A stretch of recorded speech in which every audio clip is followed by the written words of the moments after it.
Good morning, members of the Committee for Agriculture, Fisheries, and Animal Husbandry, support staff, visitors, and the Public Tribune, radio listeners, TV viewers, and members of the media. Welcome to this committee meeting number 2 of the CAFAH committee for today, Friday, March 13, 2026.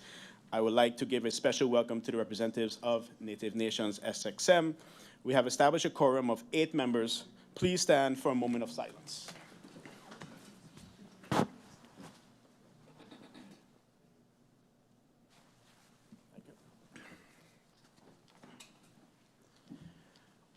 I have received notice of absence from the following committee members: MP Lewis. I have received a notice of lateness from the following member, MP Utley. Are there any notifications at this time from the members of Parliament? I do not see such.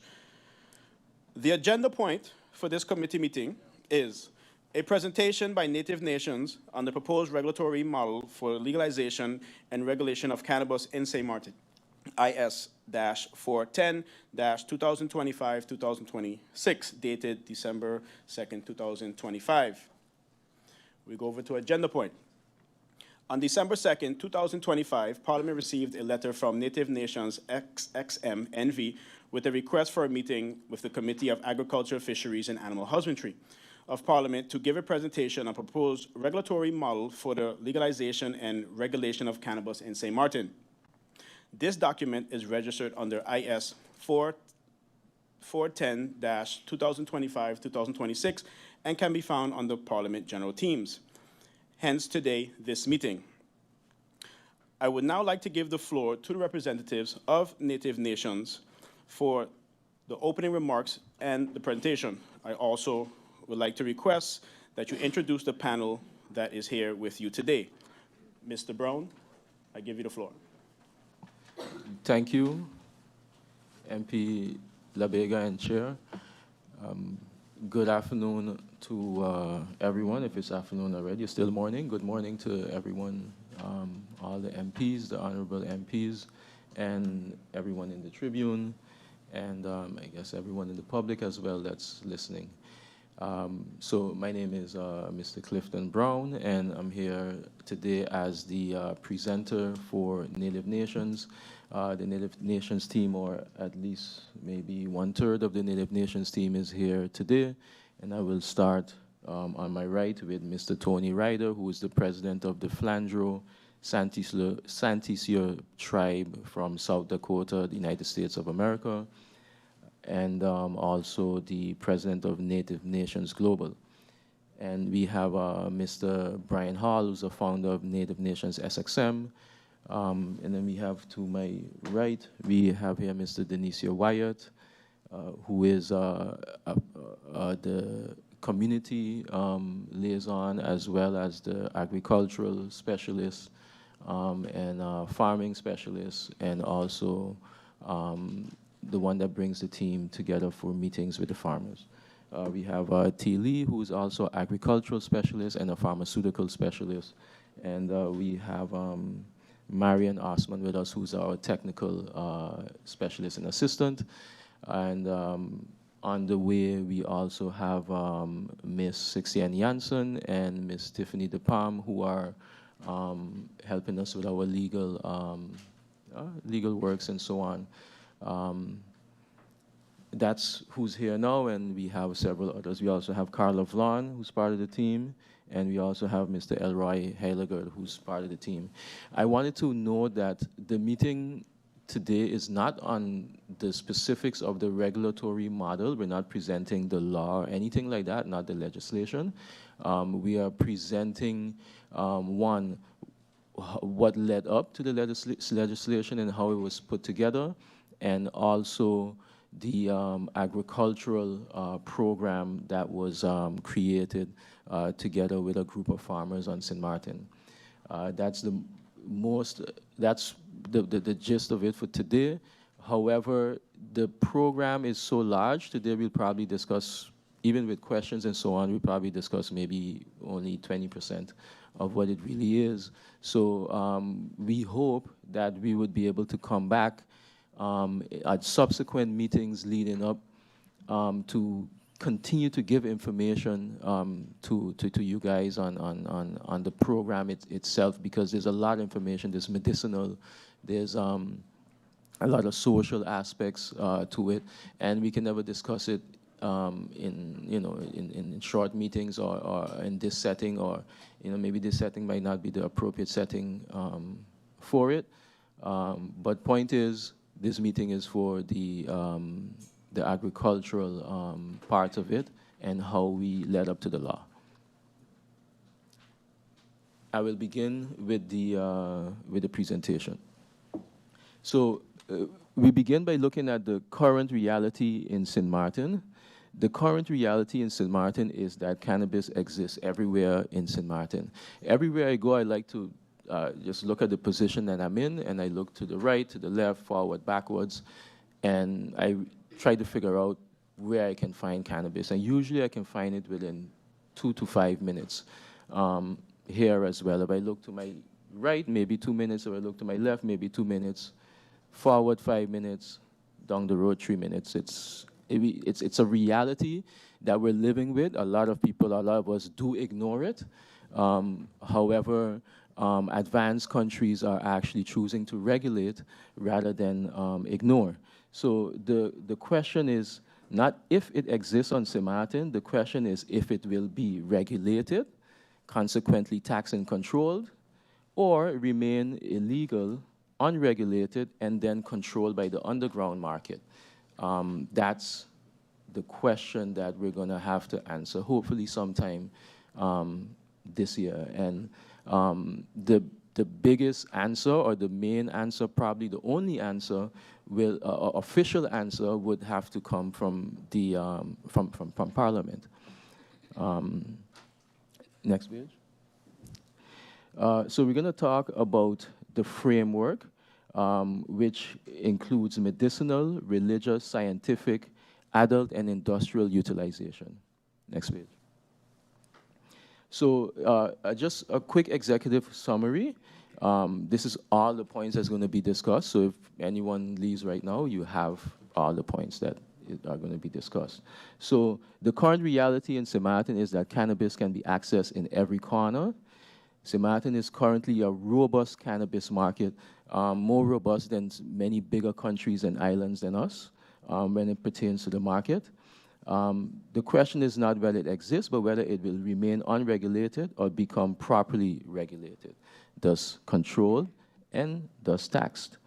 There's global consensus that public health is better off with regulation rather than prohibition. So the public health outcomes around the world are resulting to be better served with regulated cannabis markets rather than unregulated and prohibition.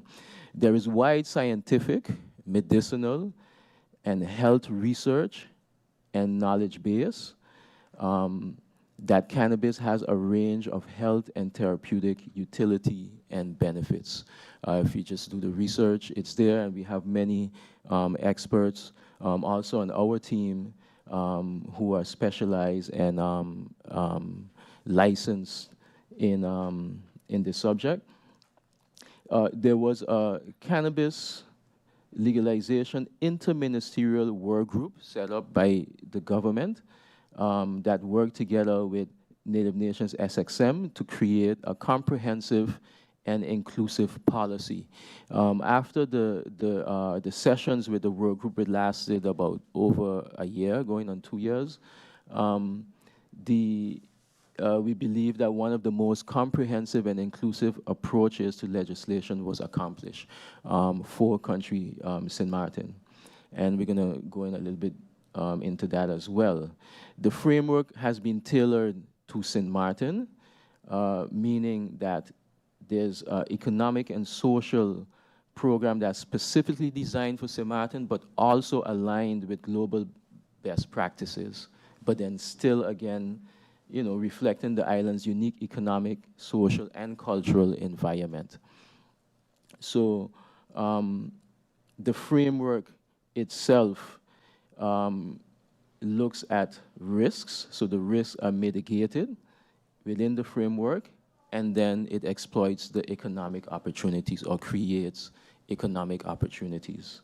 So basically, the cannabis utilization, the risks of it is mitigated, and then it ventures into creating jobs, about 400 plus jobs, 149 million in tax revenue in 5 years, and this is all done under a Cannabis Oversight Commission. And then the last point is that it includes a major agricultural program as well as sustainability benefits, which includes food sovereignty. It includes agricultural development, the farmers support in a major way, and it serves as a new industry growth driver. So it is not a business, but it's a full agricultural industry that's being created. And we'll get into that as well. Next page. So there are over 50 countries now that regulate cannabis in some form, whether medicinal or adult use or any other way. And they found that regulation replaces uncontrolled and illegal markets. In this program, governments can enforce health and safety standards, and law enforcement can focus on serious crime, and thus regulation protects public health. These are some of the countries that have started and have led the way. The United States in 1996 with their medicinal program, and then as you can see right now, they're, well, in 2025, the President of the United States declassified cannabis from a Schedule 1 to a Schedule 3 drug. Next page. And then when coming down to the Caribbean, you have Anguilla, you have Antigua and Barbuda, you have the Bahamas. Next page. Barbados, Dominica, Dominican Republic. These are all Caribbean islands who have regulated or are regulating. Next page. Jamaica, St. Kitts and Nevis, St. Vincent and the Grenadines as well. Then from a regional perspective, I would say in the kingdom, one of the kingdom islands is Aruba. Aruba in 2024, December of 2024, submitted legislation to Parliament to legalize and regulate cannabis nationally. Their regulation included public health oversight, so the oversight body, economic development, and improve access for medical patients. It allowed commercial cannabis businesses and permits medical cannabis use, and legalizes the sale, distribution, and transportation.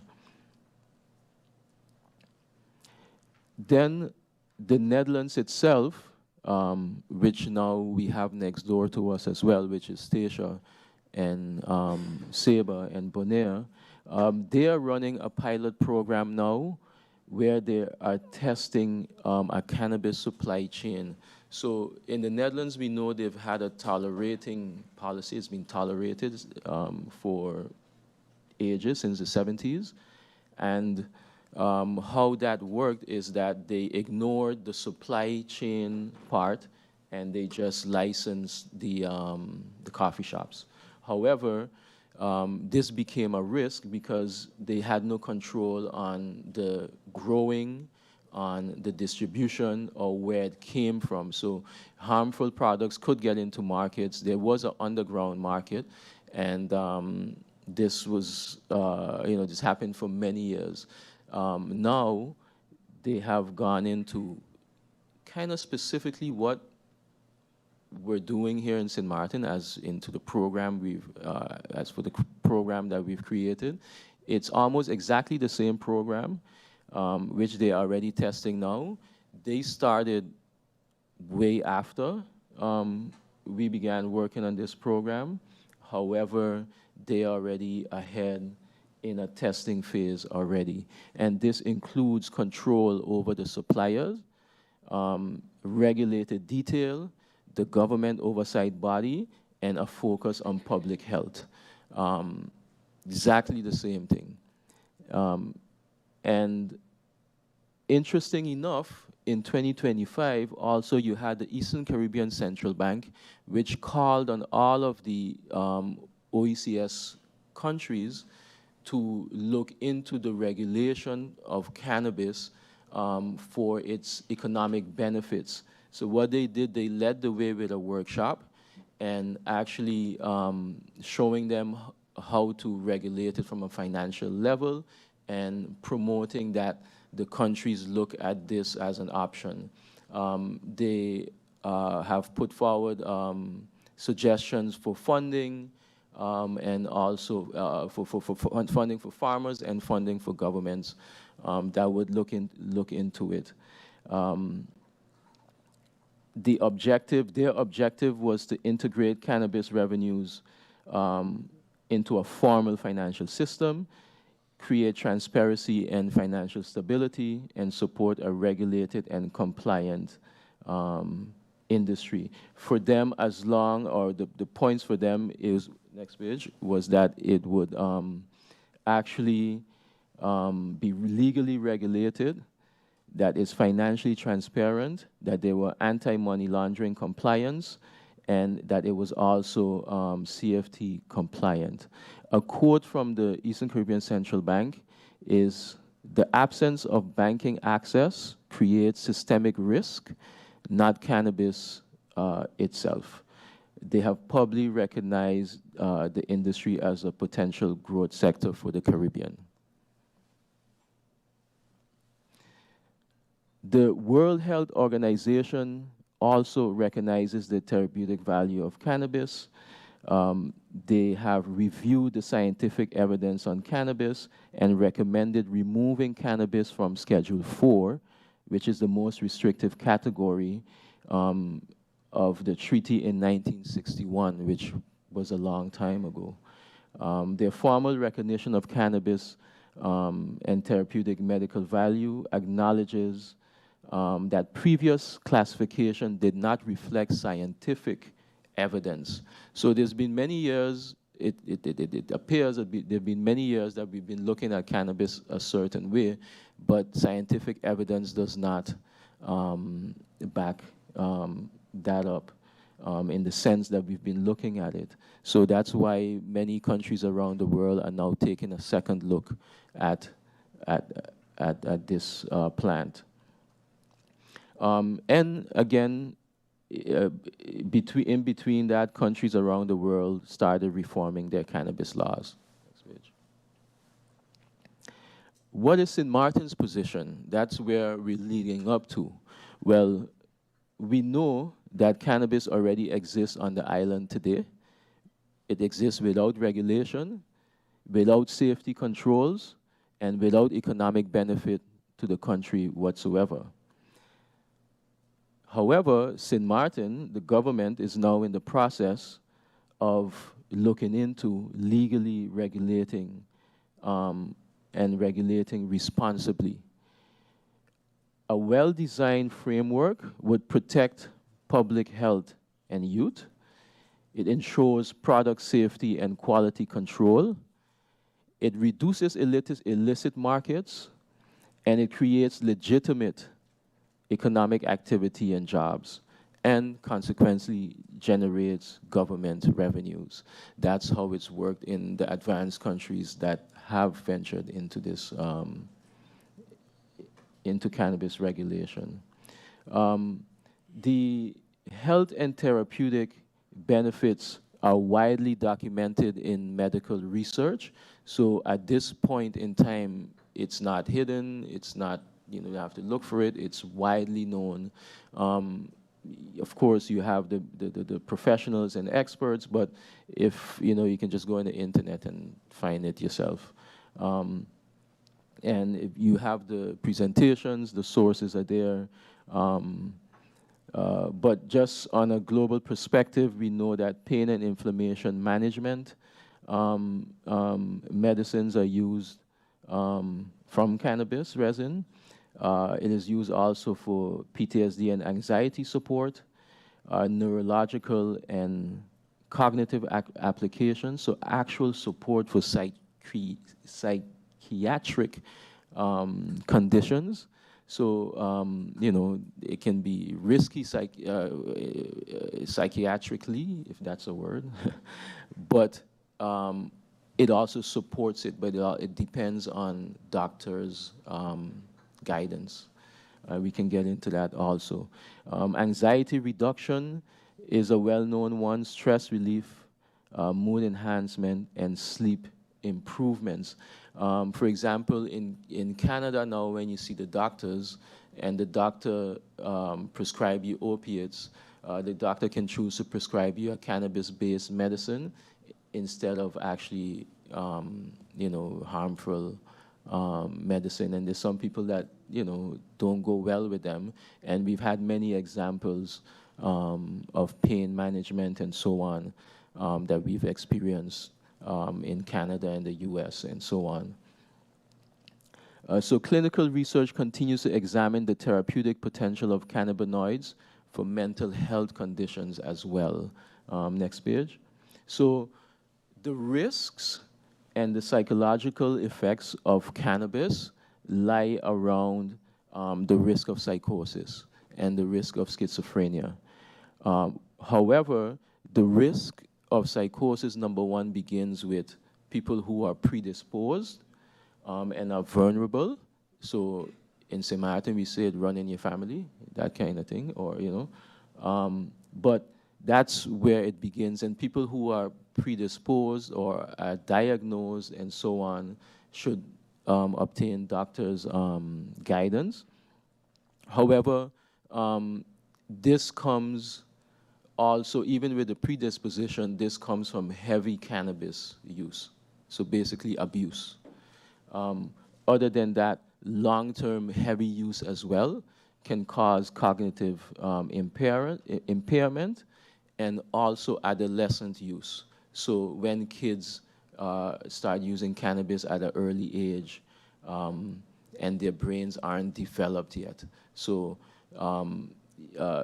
kids below the age of 21 should not be accessing cannabis, which is what we have now happening. So the important context here is that severe mental health conditions are linked to cannabis are rare, and psychosis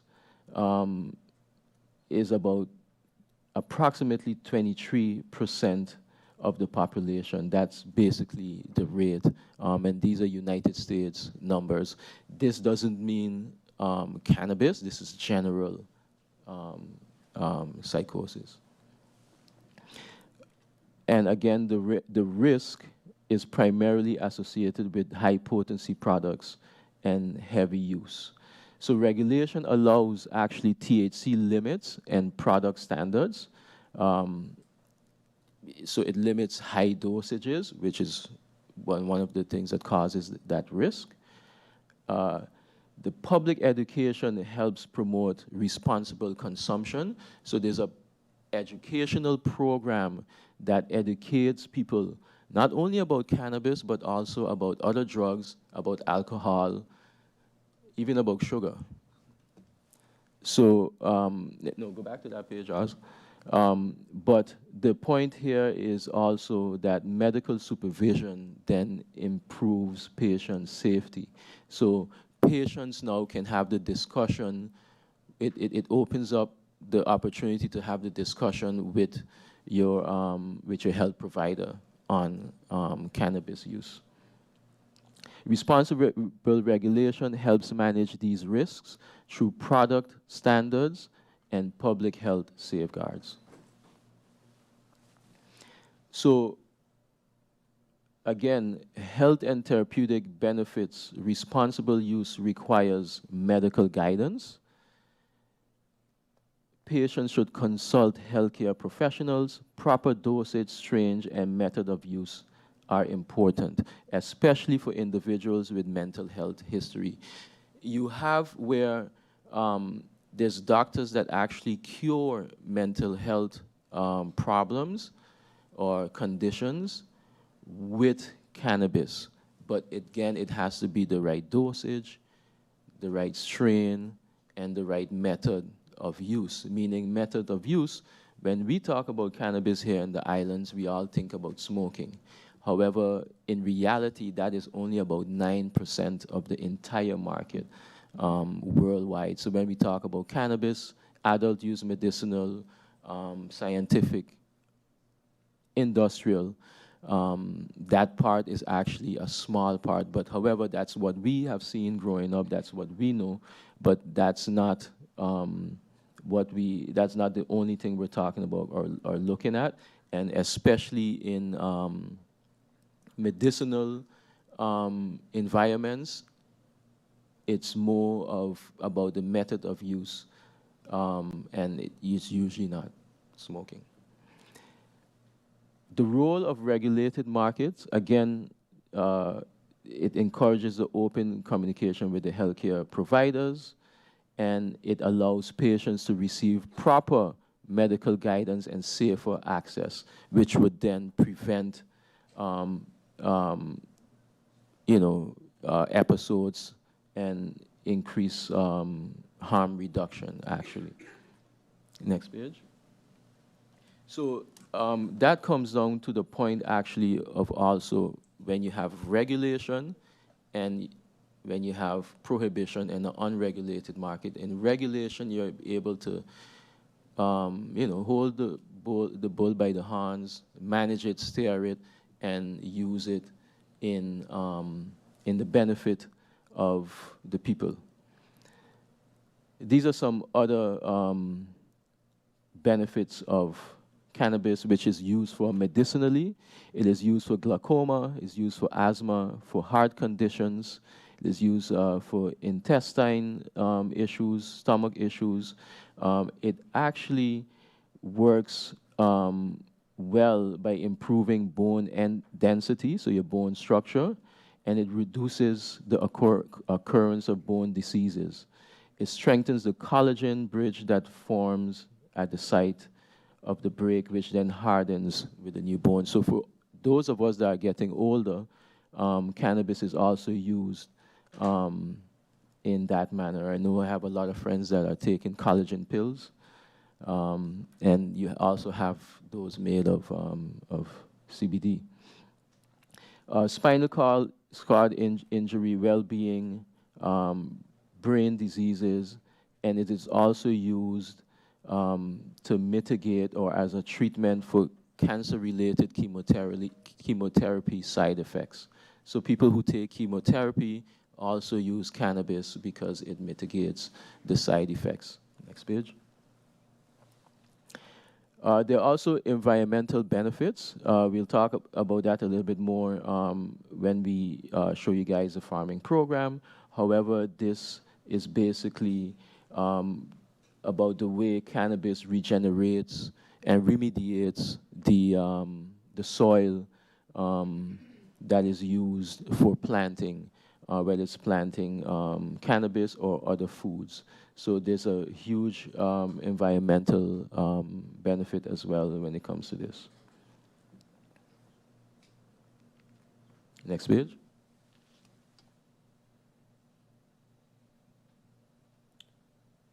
The next page. Yeah. So yeah, we skipped that page because that page talks a lot about the environmental benefits, but we're gonna get into those deeply in the upcoming pages. Before that, we wanted to give you guys a history of how we got here. We get those questions often, so we thought it's important to deal with it.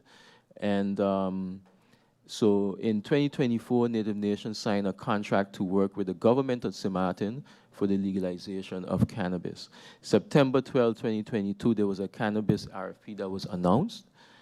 December 5th, Native Nations submitted their proposal. That was the date that it had to be submitted. And on April 18th, of 2023, there was a top 5 selected to present to an intergovernmental cannabis committee. Then on May 8th, Native Nations did that presentation in the final round. And on November 2nd, Native Nations was informed that it was selected as a preferred bidder in the RFP process.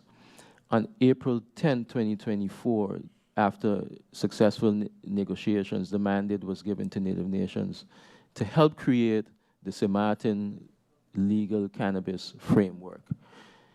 Consequently, on July 9th of that same year, the weekly intergovernmental work group started, and the intergovernmental work group consists of different departments of government that participated in a group setting that met on a weekly basis to work on the dynamics of the framework. In August, the framework was reframed to include a major local farmers program, and in November, the draft law was presented to the work group. December 4th, the final revision was done, and on July 2025, stakeholder consultations actually continued, because it started before then, but the institutional reviews started, so it was submitted for the government institutional reviews. Next page. Native Nations itself is a Sint Maarten company, but it has support from Native Nations Global, which supports it financially and with international expertise in the cannabis industry. With this format, we were able to acquire the best consulting groups available in the United States, in Canada, in South Africa, the Netherlands, in Sint Maarten, and in Curacao. This is just a part of the team. We have Brian, myself. We worked with Arbrecht Bakhuis. Some of you guys might know him on the legislation. We have Carla here. We've recently started working with a company called Lexio, which is from Curacao, which is Tiffany DePalm and Sixien. They're here to work with us. Denicio Wyatt, who's on my right. We have Bertrand Peters and Elroy Heiliger, which is the part of the intense team that works together every day. However, we have a much larger group now because we've engaged about 19 farmers that are now also part of the group and working with us now on the agricultural and farming program that we're about to begin. And below, you have the international team that assists us. We have the president of the tribe, Mr. Tony Ryder, here, and we have T. Lee with us as well today. These are some of the groups that helped us come up with the framework. So we worked with Grant Thornton, who is now working on finalizing also a social economic impact study, of which the Parliament will receive a document, or this document, as soon as it's finished for your perusal. It will be formally submitted to Parliament. We worked with Class Robertson, Lazarus Charbonneau, Ernst & Young, the RSA MMDA. It's actually the government of South Africa. So what South Africa did, they have a public-private partnership in their cannabis program, and they helped a lot as well by showing us their program and giving us advice and helping us with anything that we asked for. We've received, we worked with consultants like Dr. Ahmed Hamaluddin, Dr. Regina Hurley, Dr. Joseph Rosado, and we've also worked with a lot of local companies and expertise here, as you can see. Next page. The interministerial work group, based on this, was able to come together and come up with a framework that is inclusive and comprehensive. So just to tell you guys a little bit about the interministerial work group, it consists of TIAT, health, justice, education departments. And so all those departments appointed one or two persons from the department who worked on a weekly basis coming up with the framework. And the framework itself, the core objectives was 1, to protect public health and safety, 2, strengthen economic development, 3, ensure high standards of compliance and integrity. Next page. Another part of the work of the work group was the community outreach program. So the community outreach program is still ongoing and will probably be ongoing all throughout. Mr. Wyatt here has helped a lot with that. Mr. Heiliger here has also helped a lot with our community outreach program. We've been out in different communities, bringing the information, bringing the messages. We've met with many organizations, and we are ready and willing to meet with anyone who would listen to be able to present the information to them, because we found when people get information, they understand the program better and understand that it's a responsible program rather than, you know, what we've grown up to believe and think, you know, of what cannabis use actually is. Again, there's an educational program that is being worked on together with the work group as well, and we've had structured engagement with community organizations as well. Other than the town hall meetings and the public presentations, through them we've been able to engage about 600 plus community members thus far, and we have documented about 300 or more persons that express interest in working in the regulated market once the opportunity is presented.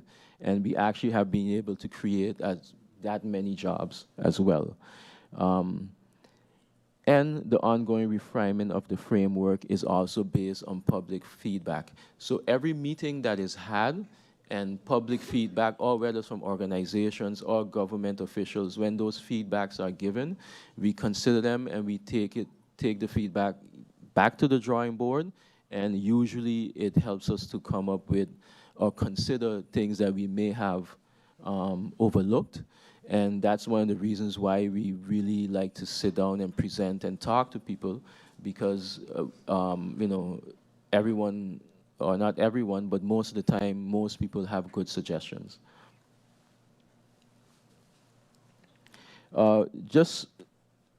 We have met with over 50 stakeholders already, and some of the big ones were the Central Bank, the Port Authority, Turning Point Foundation, Mental Health Foundation, the Farmers Association, and others in the private industry.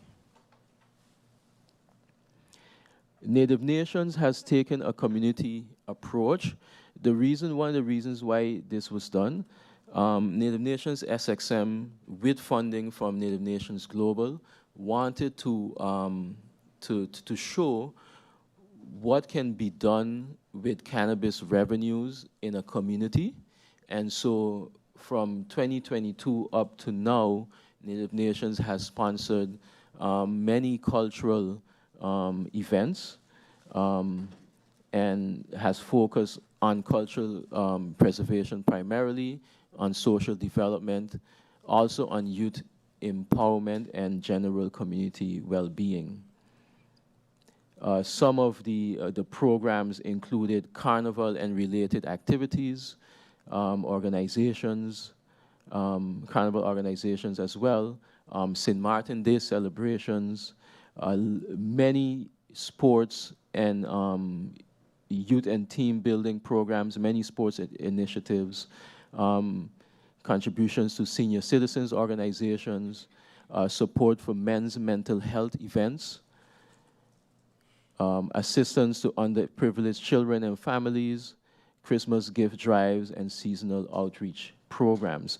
These examples are taken from what Native Nations Global actually does now in their own jurisdiction, in their own country, and we've taken their example and are actually already implementing it in Sint Maarten to actually show an example of how revenues are used in the community which are derived from cannabis. In 2026, we have had some key initiatives already, and we've had a recycle drive that was executed right here, actually led by Mr. Denisio Wyatt.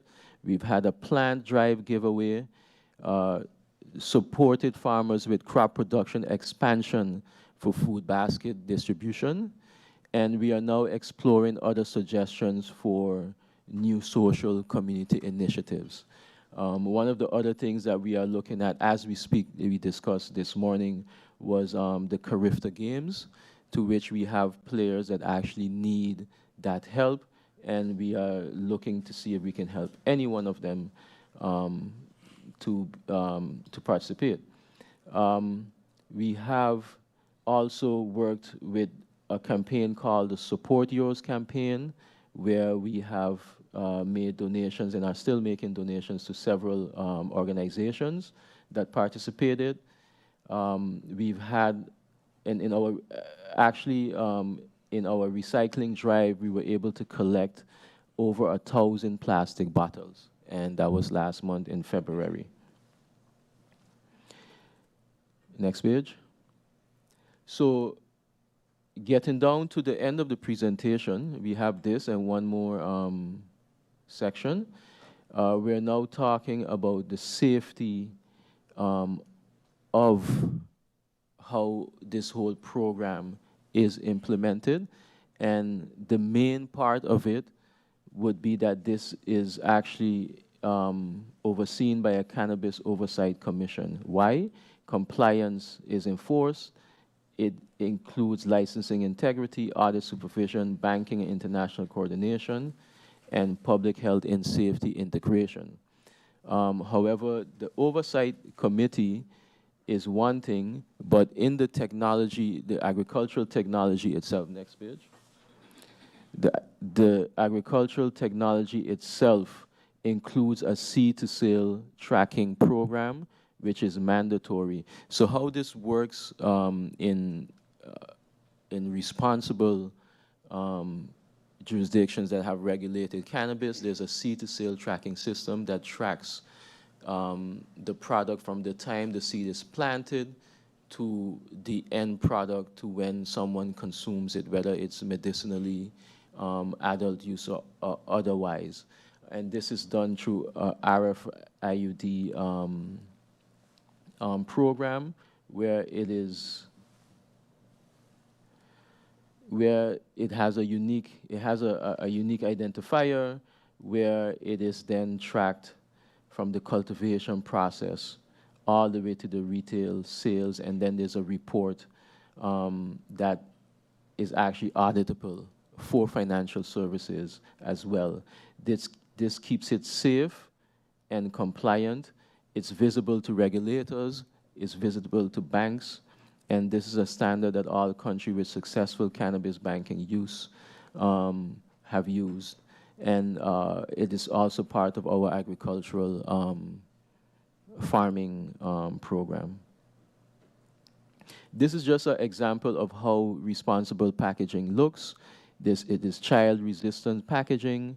It's transparent public labeling. It says what the dosage of CBD is, what the dosage of THC is, the product type, the weight, the batch number is there, and also the product date. It also has health warnings, and it also has an age limit. The economic framework suggests a significant increase in tax revenues for government, and then these resources are usually allocated for community and nation building. And consequently, the private sector has an array of opportunities for participation. So the community and the private sector will also benefit directly from the regulatory framework, not only the government. So this is the social economic stimulus model that will create about 400 plus jobs. If I can just show this now a little bit, or yeah, so if you can we'll use the mouse. So we'll start over by the outdoor farming section. So this is an outdoor farming project to where we have engaged about between 16 to 19 farmers. It was 16 when we made this, but it's 19 now. And these 19 master farmers will have their own properties, which they will be farming and working with their own employees, and basically farming their own cannabis. They will be working with an uptake agreement under the supervision of Native Nations, as well as an oversight committee. And with that uptake agreement, they have guaranteed purchase of their crops. The crops then go to a processing facility, and then from the processing facility, it is then processed. It goes under lab testing, and after the lab testing, it is processed into whatever product, whether it's an oil, a gummy, or whatever it may be. It is lab tested again, and then it goes out to the market, to the pharmacies, to the CBD licensed stores, to the dispensaries, consumption lounges, and so on. There's also an export component to this. St. Maarten doesn't really have an export market right now. However, there are export opportunities in this industry with all the countries that have already regulated. There's also a research and development component.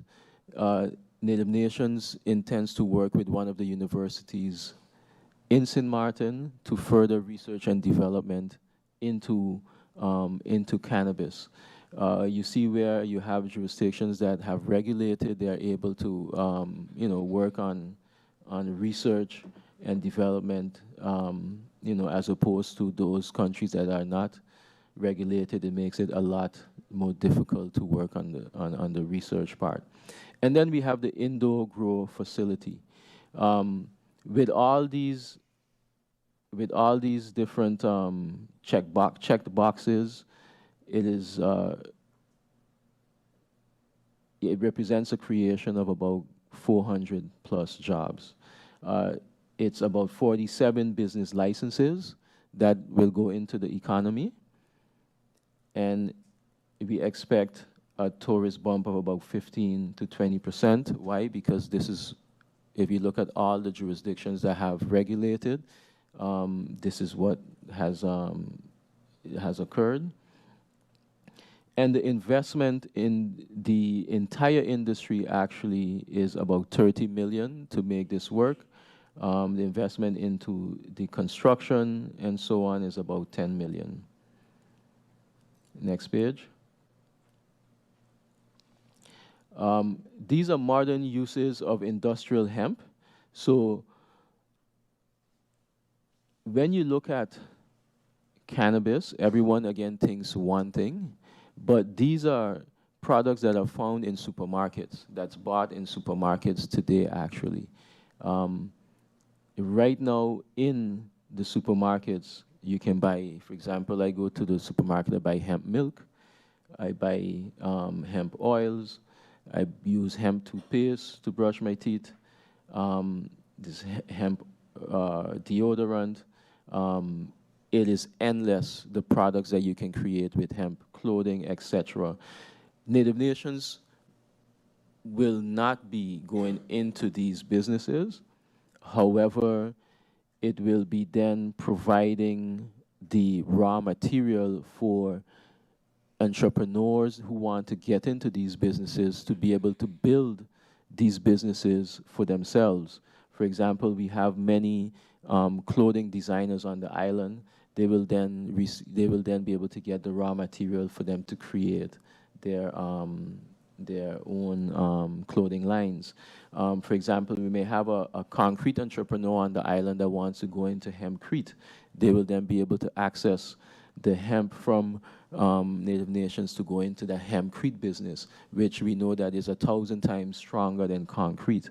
We have entrepreneurs on the islands that likes to make soaps and oils and those things. They will receive the raw material, so then they can go into those businesses. So the farming project is actually supplementing these businesses for local entrepreneurs to be able to create their own businesses in any or all of these segments that's on the board there today. So we project a major boost to St. Maarten's economy. The projection, the industry size is about 209 million, which in 2025 was about 14% of St. Maarten's GDP. And the government revenue estimated for the first year in taxes is about 25 million and 149 million within 5 years. The increased tax revenue actually will help to close the national deficit. And St. Maarten can actually, with this project alone, St. Maarten can move towards a budget surplus within a year or two. Just giving an example of the type of revenues that can be generated from this project by regulating it well. Hemp industries can also significantly expand the markets. So these numbers do not consider the hemp industry as yet, which is the one that I mentioned earlier. These are still being studied. So we project that the industry can be actually even bigger than these numbers. Next page. So the projected revenue from 2026, let's say, or 2027, to 2030 or 2031 would be 500 million, and the estimated contribution to the economy within 5 years is $1.05 billion. The growth drivers are local demand, mainly tourism purchases, and mainly agricultural production. The tourist consumption rate is about 28%. At the moment, the tourist demographic that we receive in St. Maarten right here, right now, the vast majority comes from jurisdictions that are already regulated, so they are used to regulation and how it works. And so therefore, we project that the consumption rate is about 28%. Their projected expenditure, $91 million. Again, jurisdictions and countries who have regulated have experienced tourist bumps between 25 and 30%. The job creation is 400 or more direct jobs without counting the economic multiplier, and the average salary of the direct workforce in the framework that I showed earlier is about almost $53,000 per year. So that's about $4,000 or close to $4,000 a month. Local purchasing power contribution is about $36 million. And there are entrepreneurial opportunities to the tune of 47 or more business licenses. And this is not counting the industrial hemp segment. Some case studies show what different countries have done with their revenues. So you have where some countries have put it into public schools.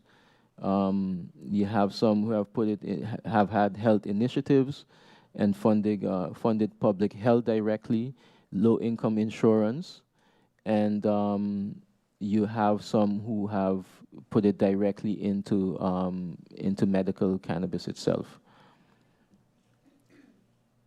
Next page. The Netherlands as well, with the unregulated market, made over 400 million euros annually. However, they still missed lots of revenues because it was unregulated. Therefore, they're regulating it now. In Sint Maarten itself, we envision a more stringent policy than the one in the Netherlands, surpassing their regulatory framework, and it challenges their coffee shop program, which relied on illegal supply.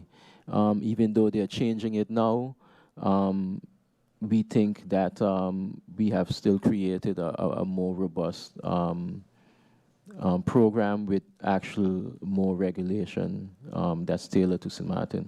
Next page. This is just the potential for export market.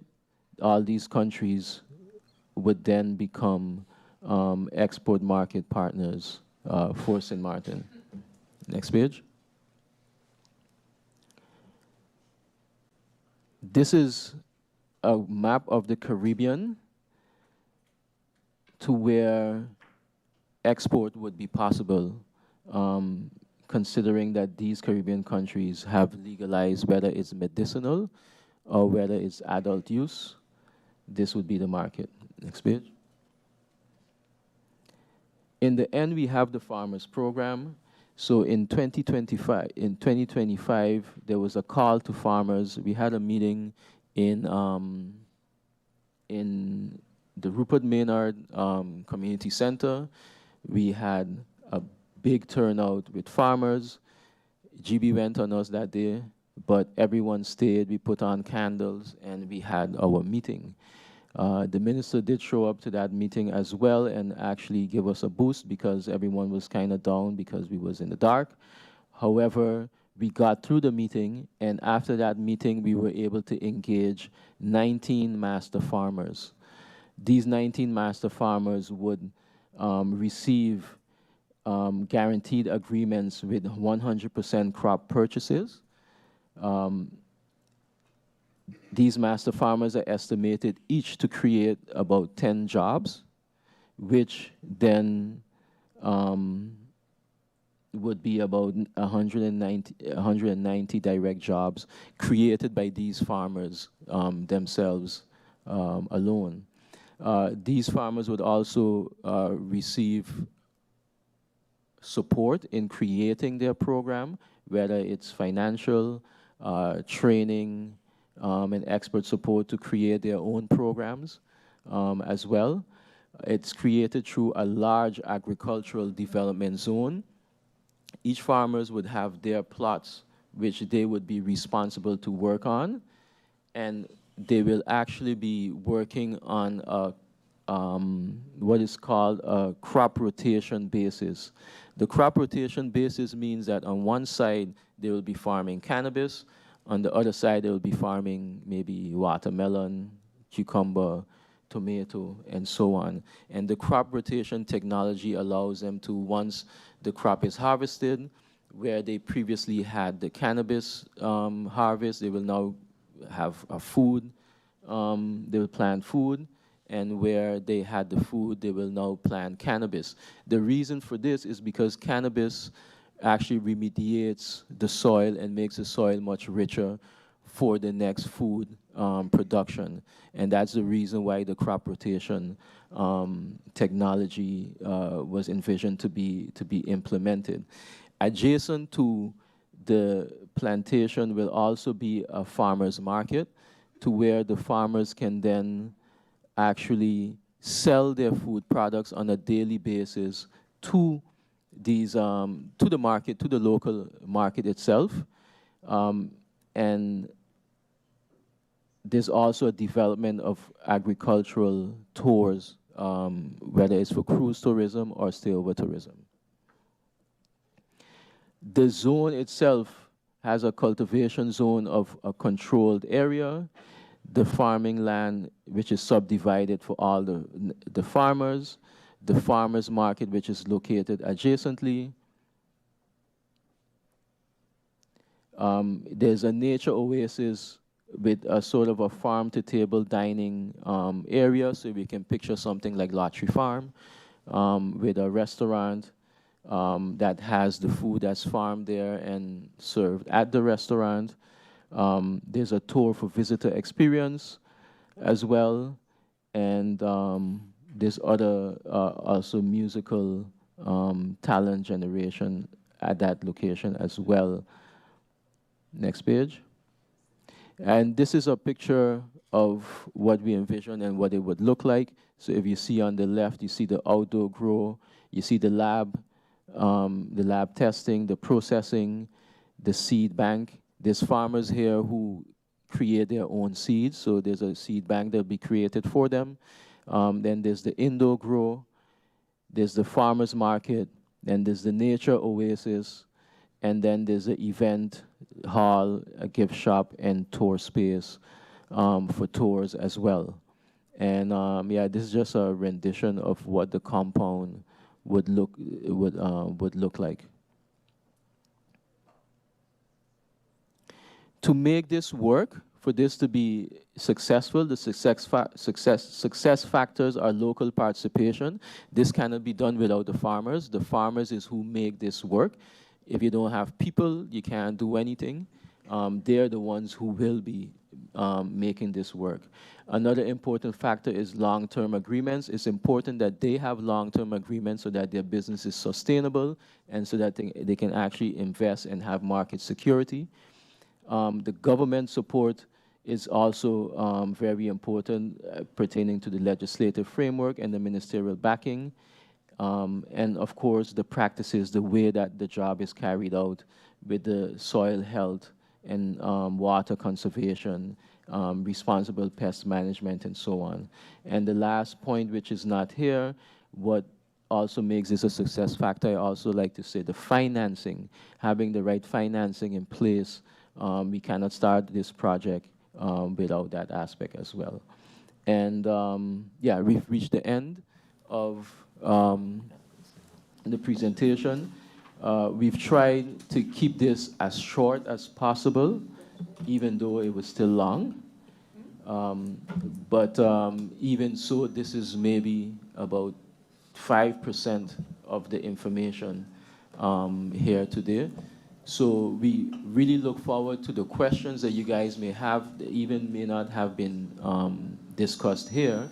But we try to think about, what was important for you guys to know. But if we missed anything, you have any questions, please feel free to, to ask any question at all. We're more than willing and happy to answer them.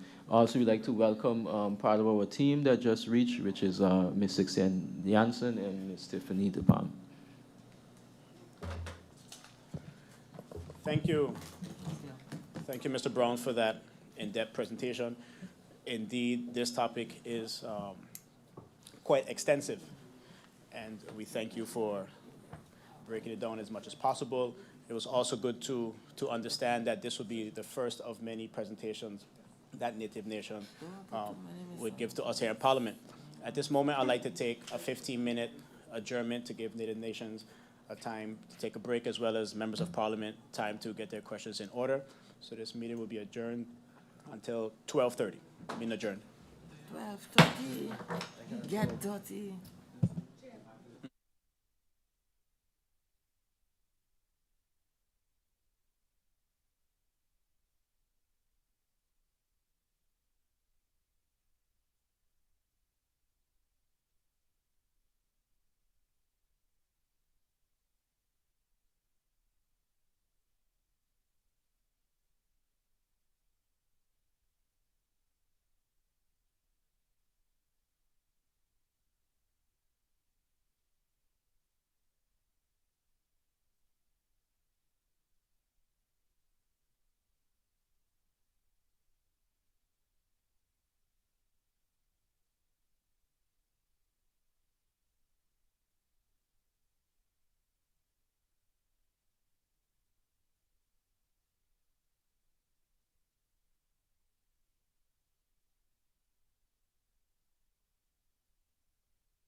Good afternoon and welcome back to this committee meeting number 2 of the CAFAH committee, which stands for the Committee of Agriculture, Fisheries and Animal Husbandry. Before our brief adjournment, we've had the representatives of Native Nations XXM give us a presentation on the proposed regulatory model for the legalizations and regulation of cannabis here in St. Martin. Their focus was mainly on the agricultural side, as the legal aspect is still going through the channels. With that being said, I look towards the members of Parliament to see who will take the floor and ask questions to the representatives. I see MP Kotai. MP Kotai, you have the floor.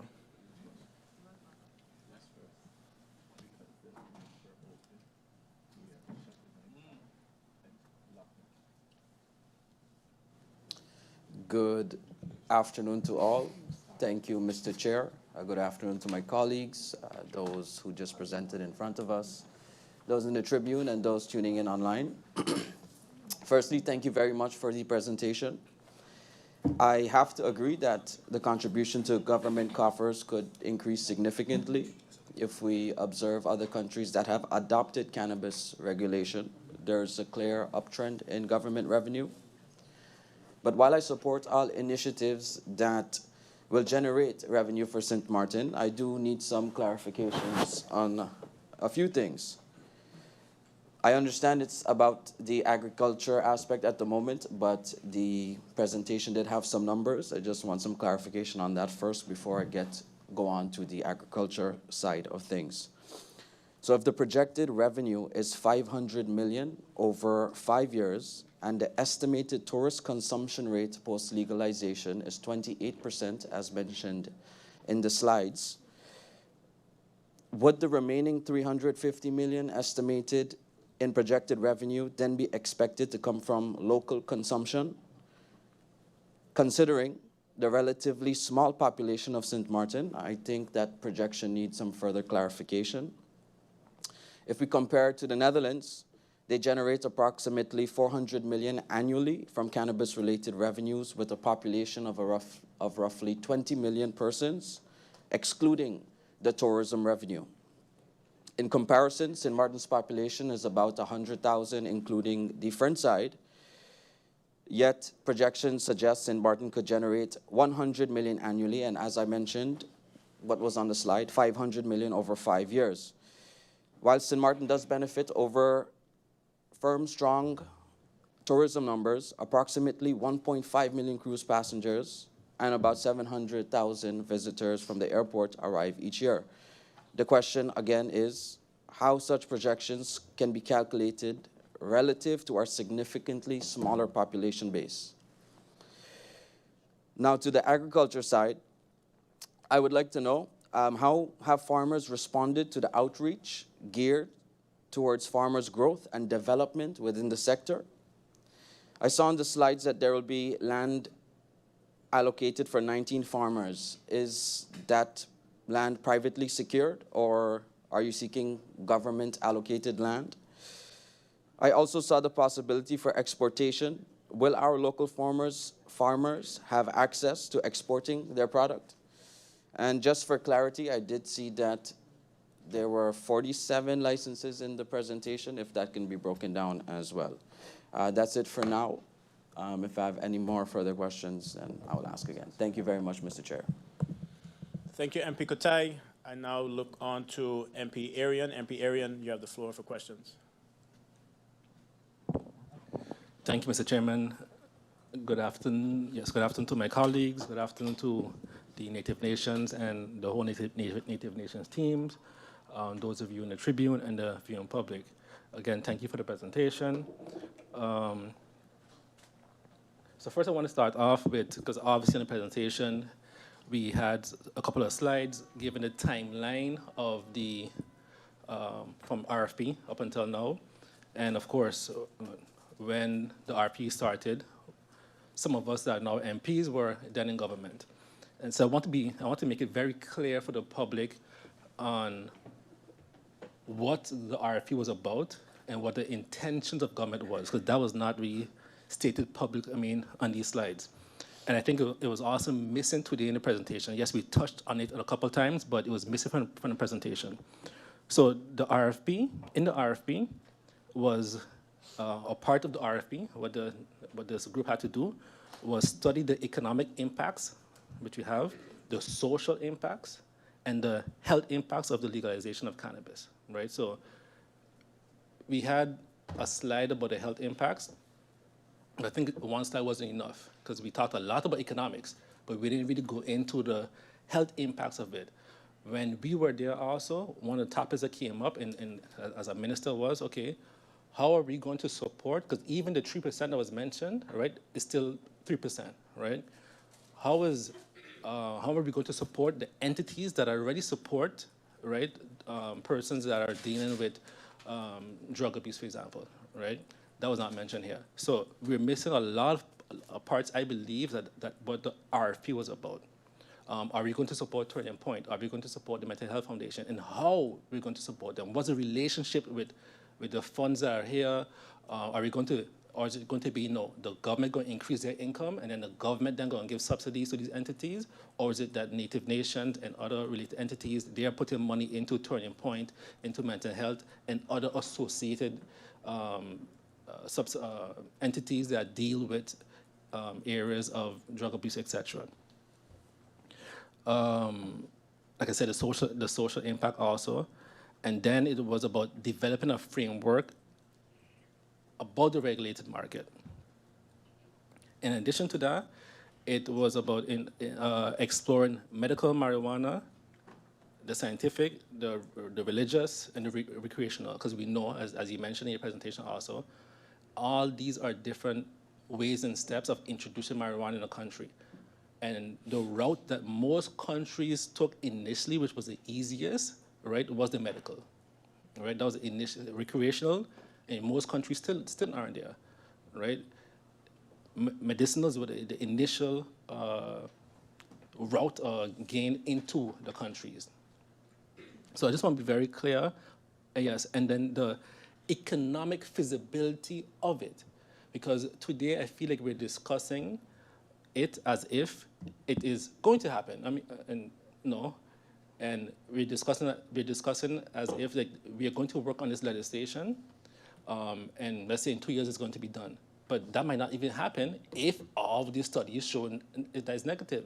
If the social impact is negative, it doesn't even make sense to do the legislation. If the health benefits are negative, it doesn't make sense to do legislation. If the economics doesn't make sense, we won't continue legislation. So I think right now we're talking about legislation as if all of these are proven positive, which I'm not saying is yes or no. I'm just saying we have to be this is a very sensitive and a big topic for the island, right? We only get one chance to do this right. So we have to be very clear on these items first before we act or present ourselves as if we're continuing the legislation. Why? The legislation is going to be built off of the data of the areas on this side, which is social, health, economics, and medicine.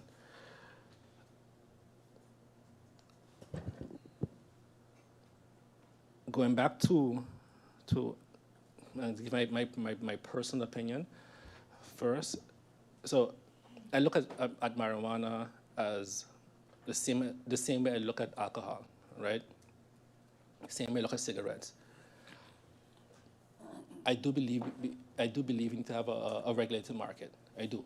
So my position is, yes, we should be looking at regulating the market. Why? Because, like you mentioned, it's on the island already. The same way we had, again, alcohol, vaping, all different type of things. I don't think that marijuana is more damaging than alcohol. I think actually the opposite. I think alcohol is more damaging than marijuana. And I think now the peer-reviewed science is coming out to prove that. You mentioned also that advanced markets, so the exact words I was mentioned, advanced markets choose to regulate. And again, I think we have to be really careful with how we say things, because I would consider the Netherlands an advanced market, all right? One of the most advanced markets in the world when it comes to development. But the Netherlands has tolerated marijuana, right? So they didn't regulate, and they didn't regulate for a reason as yet, right? So they are in that process also. So I don't want to over assume or be presumptuous that Sint Maarten is going to be way ahead of all these other countries that have been tolerating, that have the data, et cetera, et cetera. We're going to follow their lead, I'm assuming, but there are very few advanced markets out there that are regulated. It's very few. On the slide, had less than 10. We have over 170 something countries in the world. So the markets that have regulation is very, very limited still. And again, they started off with medicinal and so forth.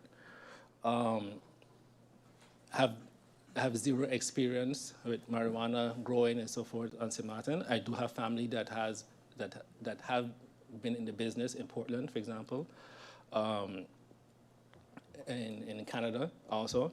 And even when you look at the Canadian market, again, experience with them. After legalization in 2018, they had a boom, right? And not only Canada, not only the marijuana industry, but all the associated industries also. So fertilizer, everything that you needed to grow marijuana, we saw a boom. The industry had an influx of companies. I think they hit 100-something billion. But what happened then? The price of marijuana then went from almost $12, right, down to $3 to $6 a gram because of overproduction. It became so easy. And then they assumed in the beginning, and I remember that good in 2019, that they would have been able to export, right, to certain countries. I think Argentina was one. There were certain countries that they had a relationship with, and they assumed, hey, yes, we're going to have enough of our local market, but we have an overproduction. We're going to get into the other markets also. And that didn't happen because there was, again, this whole issue with legislation in other countries. So when we talk about we're going to export also, these are things I didn't see these items inside of this presentation that says, hey, we have an example of Canada, right? What went wrong there, right? How is little old Sint Maarten going to beat these countries, the so-called advanced countries? I want to make sure that we're able to, we have to be very open with the public, right? So some are for, some are against, but it's our job in here to be able to educate the public on all the facts and to be able to bring comfort to them, saying, hey, this is our legislation, this is how we're going to benefit us, and there are certain risks, and this is the reality. I don't want to tiptoe or fake anything like that. We have to be very, very real on this topic. Another area that, again, is not clear to me is the banking regulation. In Sint Maarten, lottery booths can't open bank accounts. The casinos can't open bank accounts, right? Or they have issues, opening bank accounts, establishing bank accounts. In other countries, the marijuana companies fall in the same category, the risk category. So banking, casino, lotteries. How are we mitigating that? Are we going to just be a cash-based system? That wasn't for me clear in the presentation also. So how are the local farmers going to participate in the banking system? Are they going to get a business license, right? And that business license are going to allow them to open a bank account, or we're going to end up again just cash. We already don't have proper payment systems in Sint Maarten. We don't have access to Stripe. We don't have Venmo. We don't have PayPal. We don't have none of these things. So are we going to create our own? Otherwise, because then we're going to start to blur the lines of unregulated and regulated because they can't get into the system. So the only way to get your money back out is to go back into the unregulated system.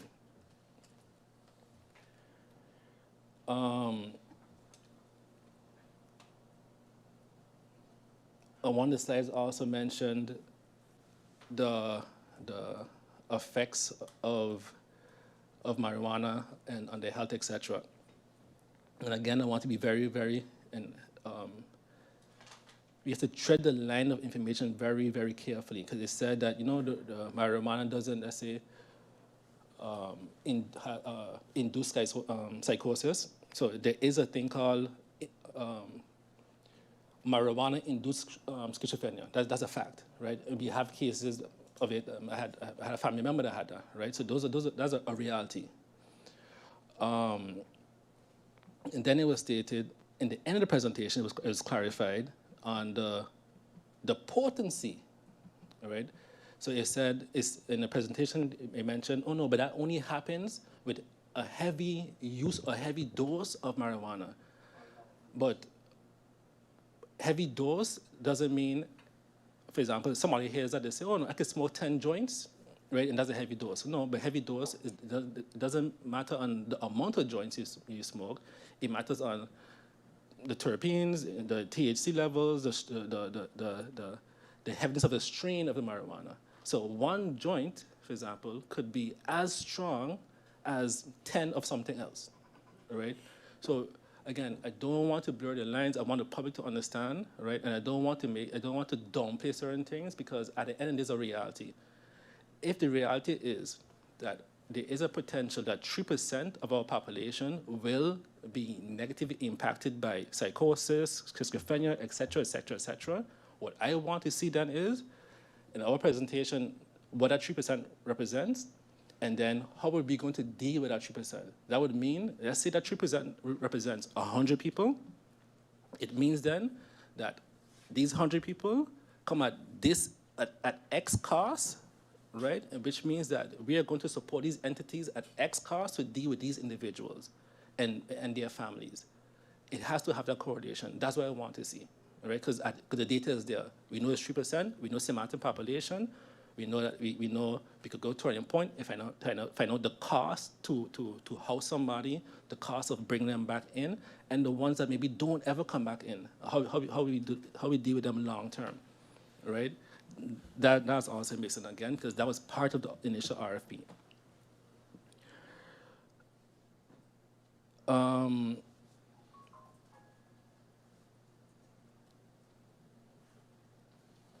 Going back to, and then I would say, my major concerns. Those are my general concerns. And then my major concern comes with the policy framework for the local farmers, which sounds nice. And again, I could be for something like this, because I know the idea behind of it. I think it could be something good for Sint Maarten.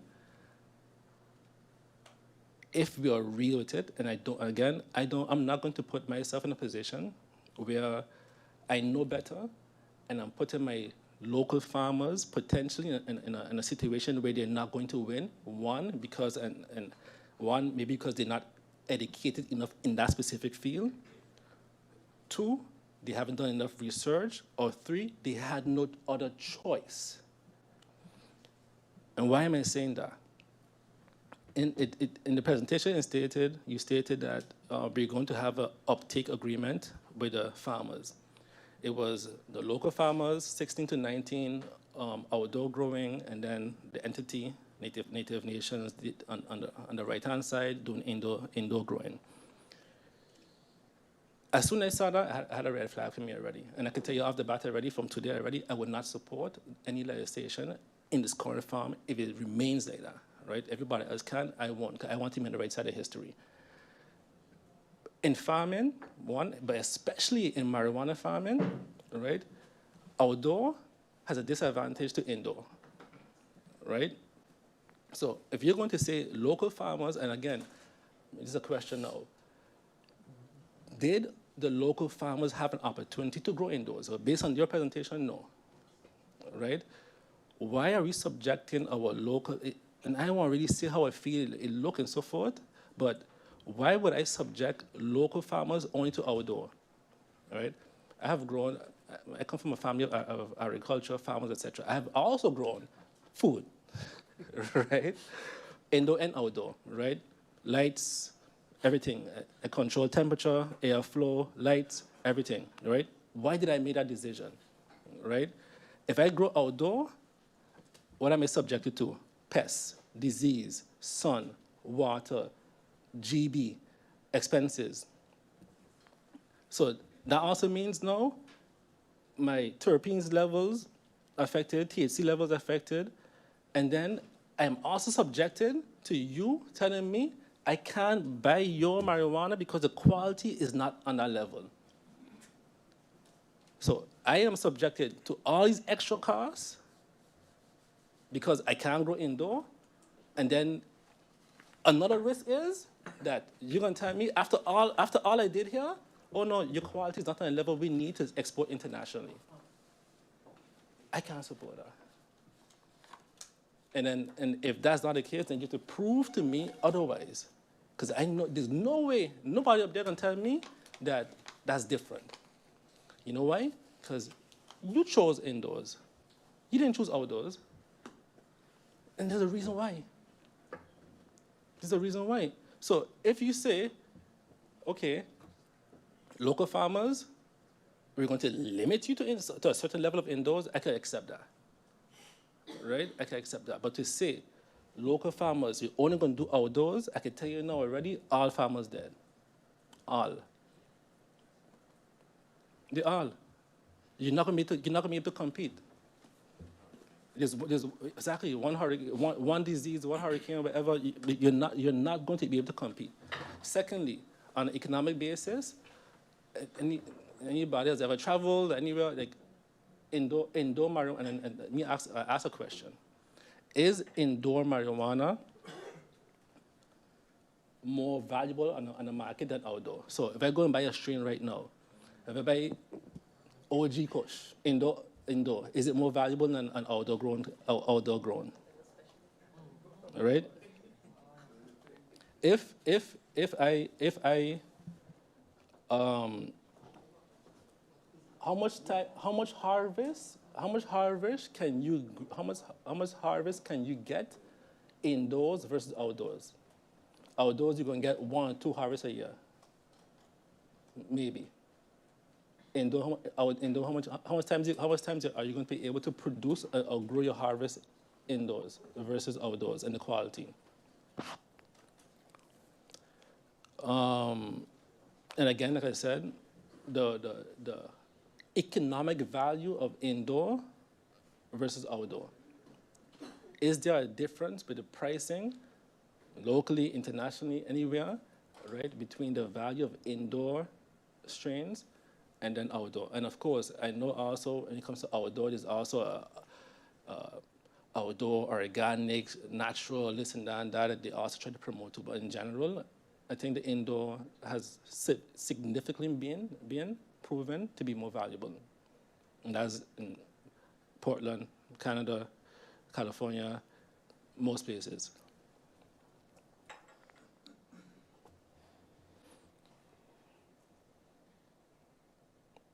So again, my main concern here is to ensure that we sell the right message, have the right data, and again, just mitigate. We know X persons might be affected. How are we going to support these individuals?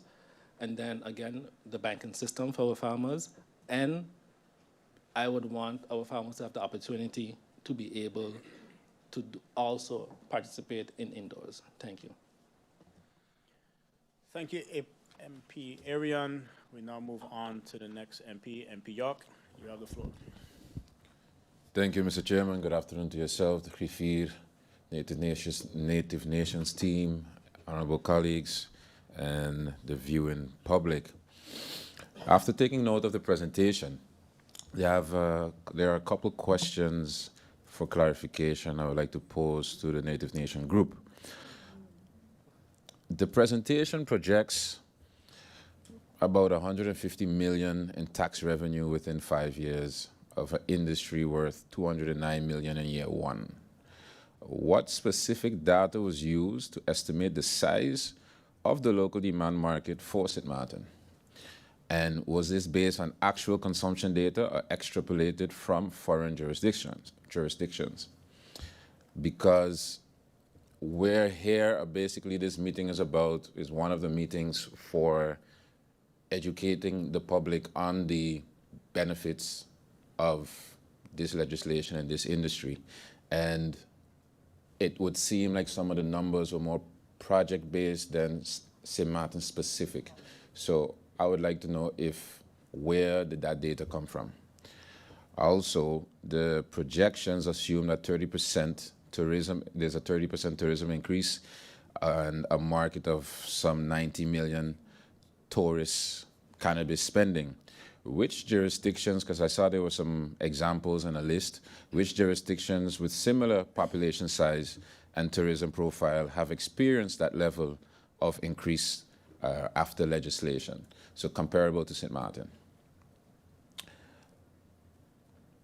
Also, similar to what my colleague just spoke on, Caribbean banks are extremely sensitive to AML and CFT compliance. The presentation mentioned that the ECCB involvement, it was mentioned, but I didn't see anything in the presentation stating that bank guarantees were given.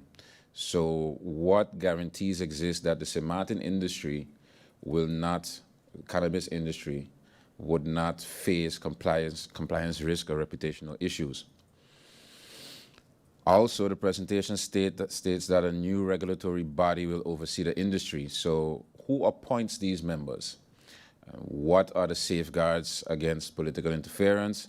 And what independence does that body or commission truly have from government? Also, if you're looking at public health, I didn't see any long-term healthcare costs attributed to this legislation or industry anywhere in the presentation. So if government legalizes cannabis and later public health impact increases, such as addiction treatment or mental health cases, which institute bears the cost? And how, and has a long-term healthcare cost analysis been done? Because the 3% of which my colleague just mentioned was also in the presentation, that's proven, that can be expected. And a rough estimate, 50,000 people on the Dutch side alone, 3%, we talk about 1,500 people. If you look at the institutes we have right now, for example, Turning Point is there for addiction purposes and substance abuse, etc. They have a handful of rooms. So if we can already project in this presentation that we could expect 1,500, increase of 1,500, or however you want to put it, what preparatory steps are being taken as it pertains to that risk? Because also, I saw multiple lists of, one or two lists of stakeholders, but then I saw a separate list of work groups, or people in the work group, of the work group. And in the stakeholder side, I saw that mental health and Turning Point were part of the key stakeholders, but I didn't see any, when I saw the list of the work groups, I didn't see any representatives from those stakeholders in the work groups. So maybe I stand to be corrected. If so, I would like to be corrected. But if not, the question is, why weren't any professionals from these institutes part of the work groups? And it was also stated that the feedback from the key stakeholders were taken and we went back to the drawing board and plans were developed based on the feedback given. I would like to know what was the feedback given from the Mental Health Foundation and the Turning Point Foundation, and how were those feedback, the feedback given, taken up into the plan, and what was done to remedy that feedback. Also, when we look at the economic risks, how will the framework prevent market concentration where large investors dominate the industry, leaving local entrepreneurs, local farmers dependent rather than empowered? Because I saw a part where the 100% purchase was guaranteed. So if that can be more explained, is it 100% guaranteed from a single entity, multiple entities? And if it's from a single entity, goes back to my initial question, how are the farmers or local farmers not made dependent on such? Because if they're dependent, that's also a future potential risk as well.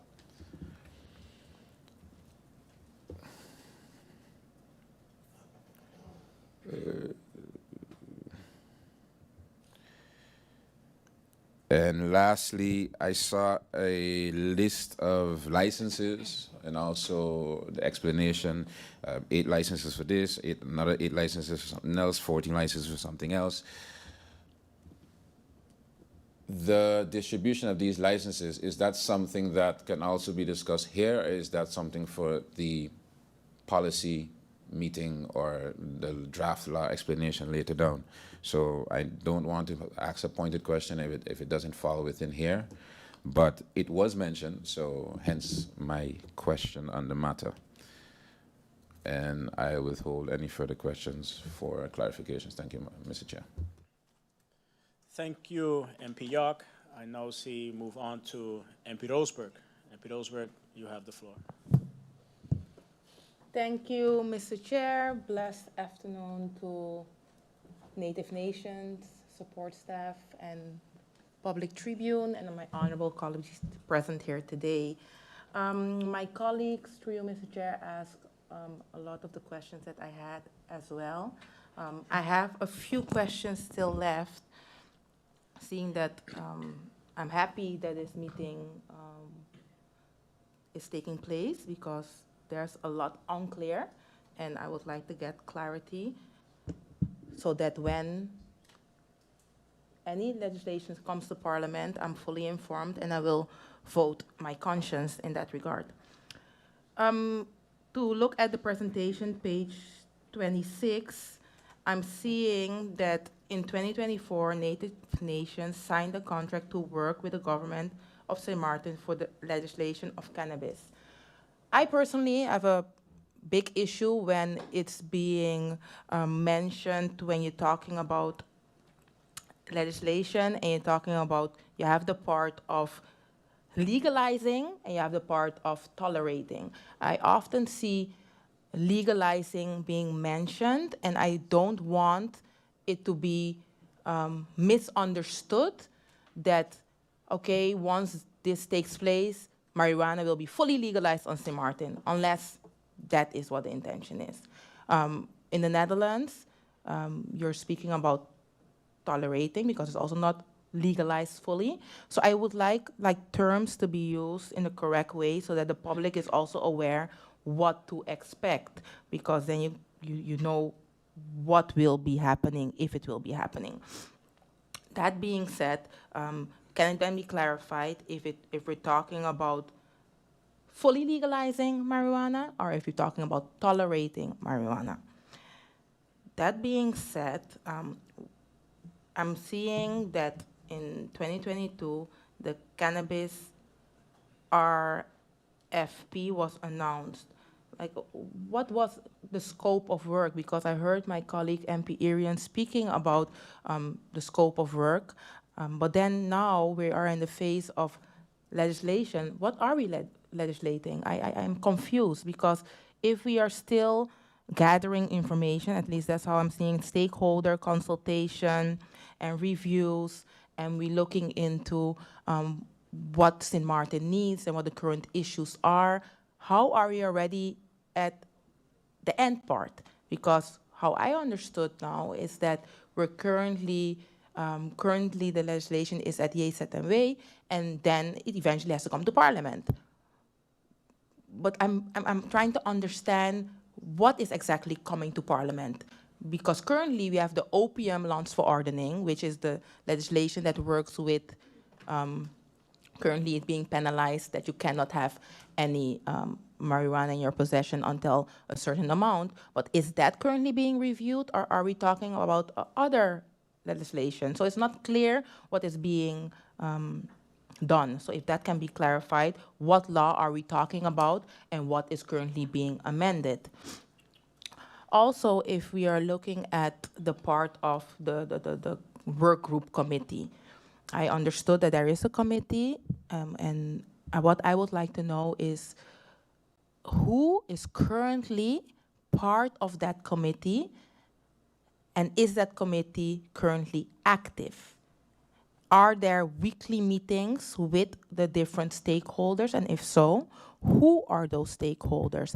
Is VSA part of that committee? Is Justice part of that committee? And if so, who else is part of that committee. They are part of that committee. My colleague, previous speaker, already mentioned the question in regards to mental health and turning point.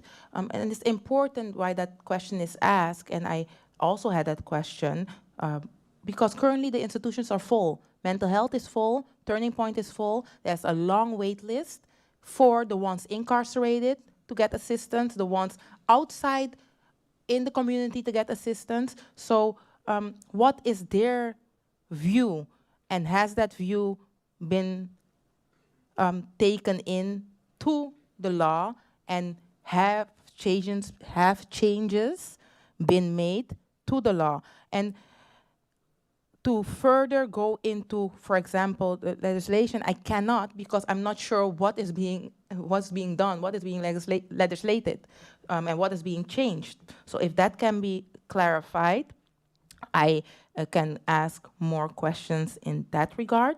Also, seeing that currently the prosecutor office is the one that has oversight in regards to when yes and when no to prosecute in regards to marijuana-related cases. What has been their input? Has their input been asked and or given? And if so, what was it? And if not, will that still take place? Also, is there in any sort of form any exclusivity? And if so, what kind of exclusivity is there and has there been given? And if so, to who and for what time frame? If that can be clarified. Also, will it only be the case that next to growing, will there also be import-based? And if so, if the cannabis will be imported, is it done by one organization? Also, in regards to the oversight committee, is there clarity in regards to who the key players will be to be part of this oversight committee?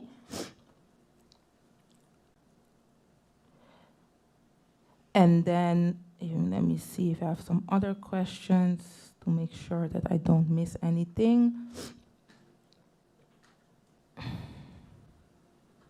And I saw indeed that in Aruba and in the Netherlands, and it's a major discussion, but also in Aruba, when this was brought forward, the community wasn't really enthusiastic about it at that time. I'm not sure if it changed and more information was requested. So I know it's also a topic there, but they're not there yet either. So therefore, I would like to make sure that we on Sint Maarten, once this is being done, it is done the correct way, and making sure that all the players, and especially the vulnerable community, which is a big group, is fully covered, so that the situation that we currently have will not become worse.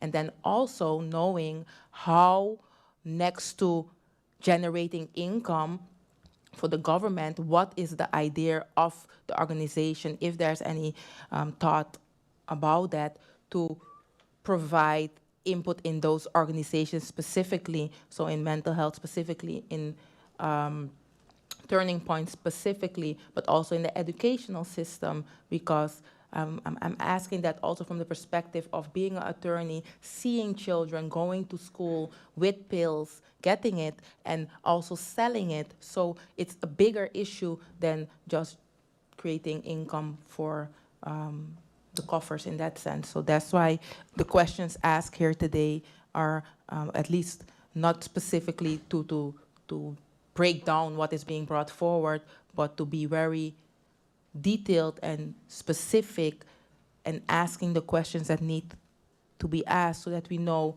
what the bigger picture is. So please do not take it on any other way, but yes, at the end, it needs to come to Parliament, and Parliament needs to have a vote on whatever is being brought forward. So that's my, those are my questions for now, and once there's more clarity in the law that we're talking about, I can ask more questions in regards to that. Thank you. Thank you, MP Roseberg. We now move on to the next MP. I see MP Westcott Williams. You have the floor. Thank you, Mr. Chairman, and a good afternoon to you, a good afternoon to our Secretary General and the support staff of Parliament, a good afternoon to all our guests here, those in the Tribune and those following this meeting through whatever medium. Allow me to thank the representatives of Native Nations Sint Maarten NV for their presentation here. In fact, what I understood, and please correct me if I'm wrong, from the request for proposals as issued in 2022, the role of the persons suggested to carry out that proposal was to focus on the legislative and regulatory trajectory. So let's take it back to the beginning.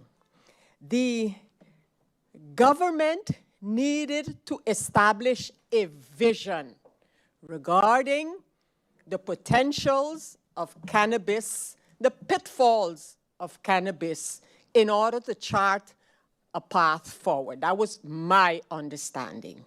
To create this legislative and regulatory trajectory, the government, not having the necessary expertise in that area in-house, asks for persons to bid, to create that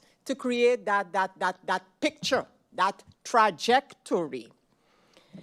It's all about, I thought, legislation and regulation of cannabis. In fact, in your letter to Parliament, you, and I might be using the wrong word here, but it came down to a revolutionary proposed regulatory model. And so let me explain to you how I imagine that path. The government of Sint Maarten. And what I recognize, we are often told that governments are not continuous. In this case, if I look at your timeline, this is a vision. I hope there's a vision behind it that has been carried by past governments and into the current government, because the requests for proposals go back to 2022. So that government there then had a certain vision that they wanted. Let me share with you how I imagine a government with a vision, be it for the legislation of cannabis, be it for whatever. But the government does not have the resources and the in-house expertise to formalize and formulate that vision. So government would ask, this is my vision, this is where I want to get. Can you, all of you out there, the 5 who were selected, make a proposal? From that request, from that proposal, will come a case proposal, a project, and then that will be approved. And then you look at the execution. What I'm seeing in the presentation is that all of these things have come together under one umbrella of Native nations. I will share my position with you. I think this is going to complicate the process of the legislative trajectory, my opinion. So I think going forward, the government and yourselves might want to separate this in the different roles and actors involved from the start of a process in which the government of Sint Maarten is the principal, asks for legislation and regulations to be drafted, approve or not, and once that is approved, the process for the implementation and execution should be a separate road.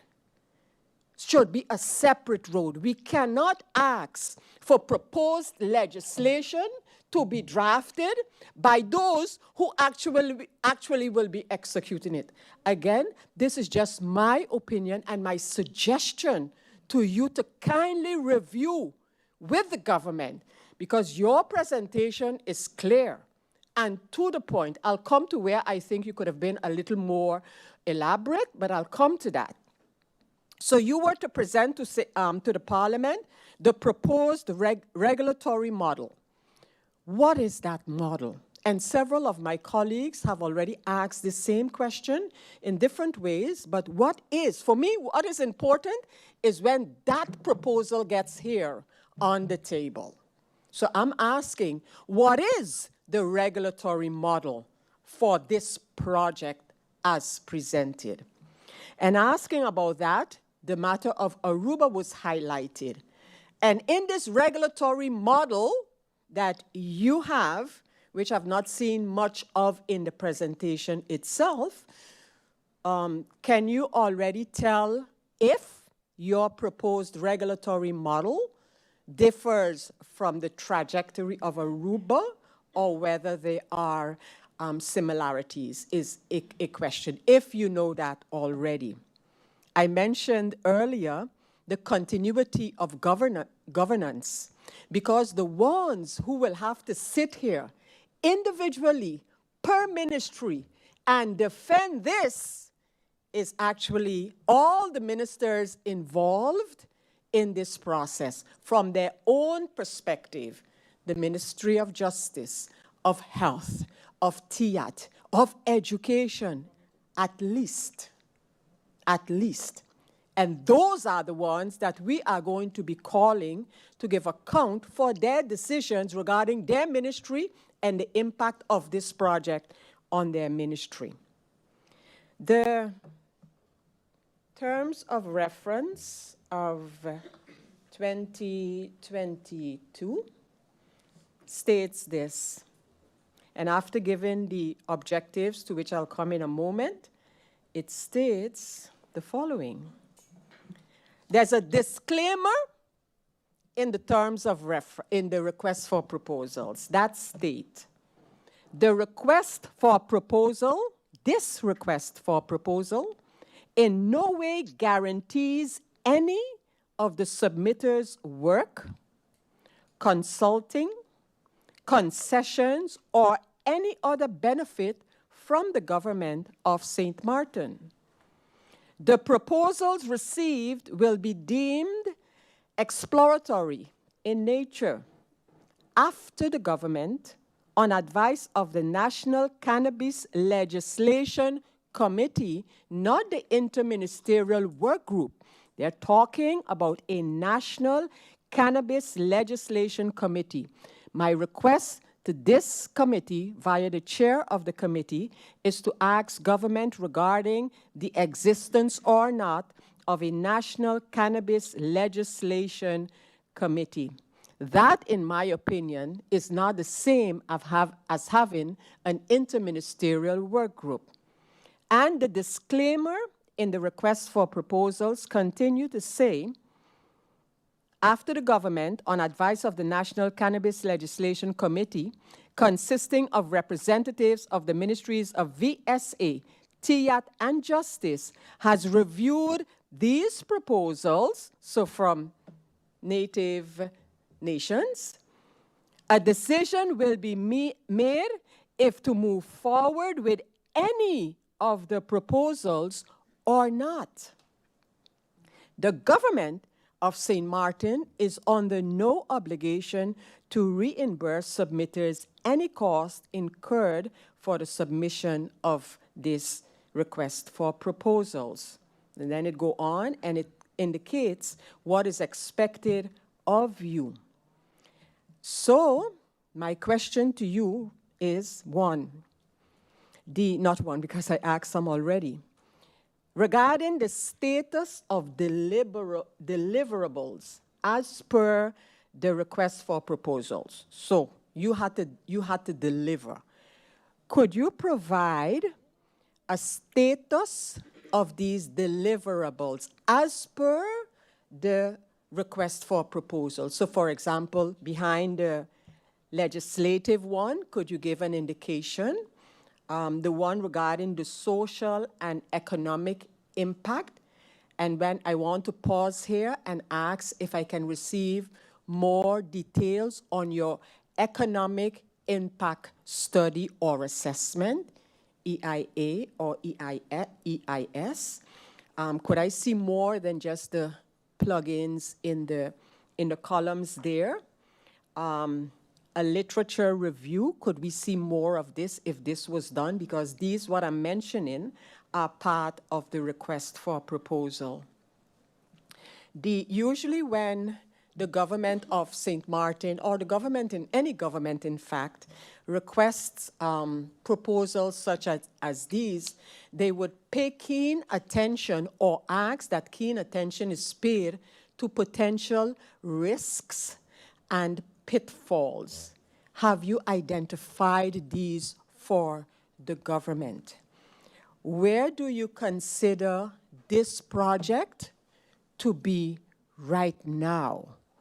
Because I, like several of my colleagues, I want to understand the government asking for a proposal which came from a team of experts. You seem to have expertise not only in the matter of cannabis and cannabis cultivation, but you seem to have it in the area of health effects. You seem to have it in the area of legal representation, etc., etc.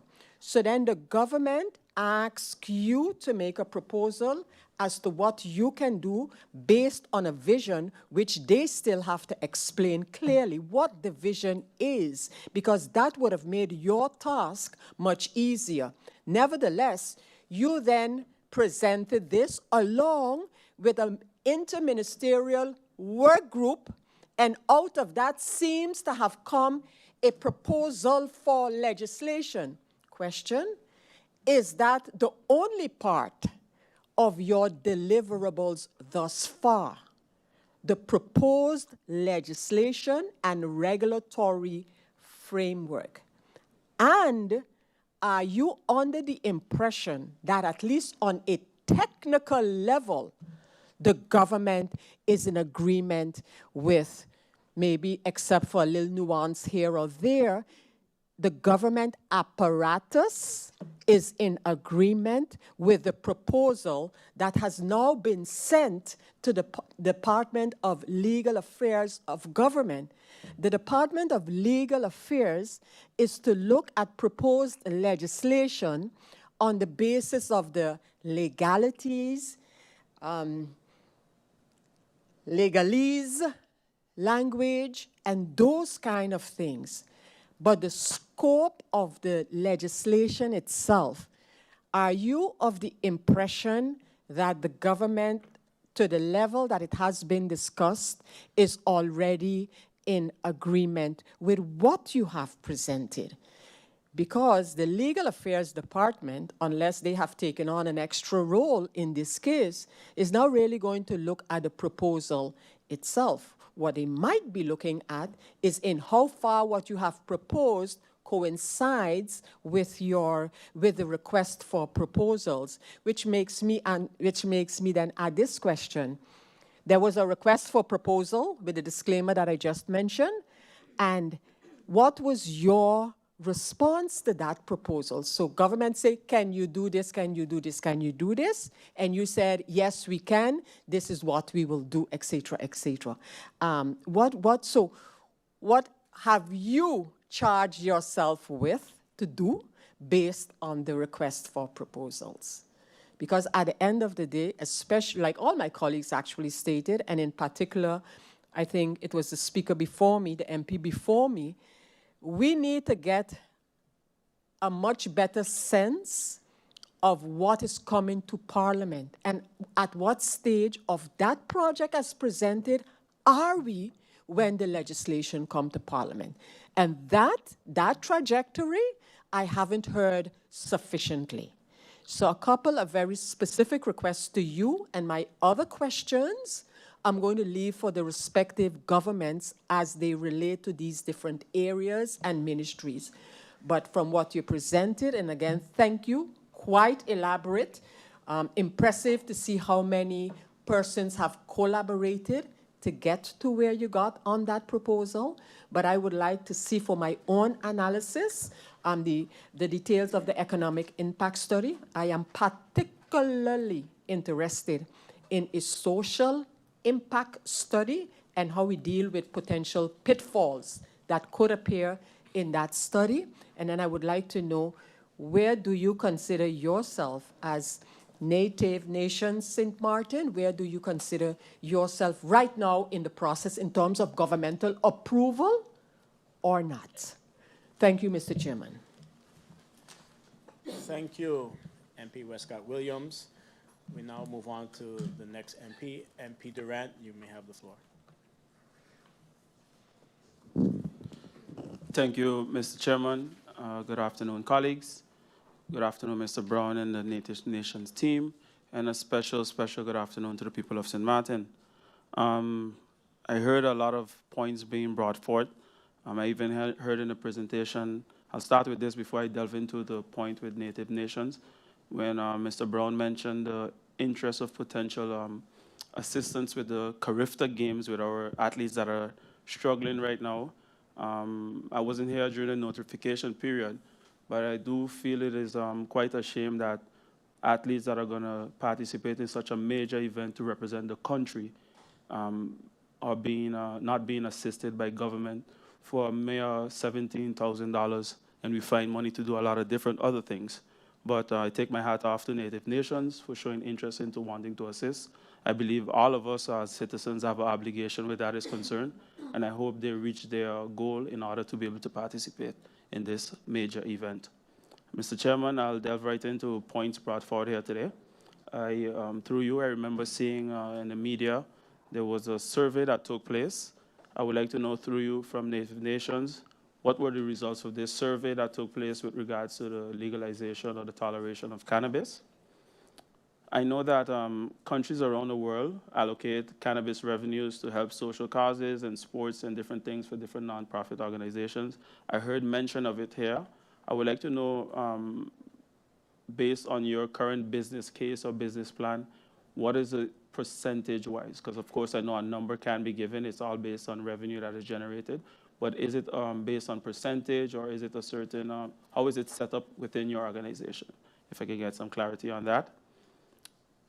Through you, Mr. Chairman, I would like to know what happens after the legalization. For example, other countries that have regulated, what happens after the law passed in terms of crime, consumption, youth consumption? What can we expect based on the studies that have conducted thus far?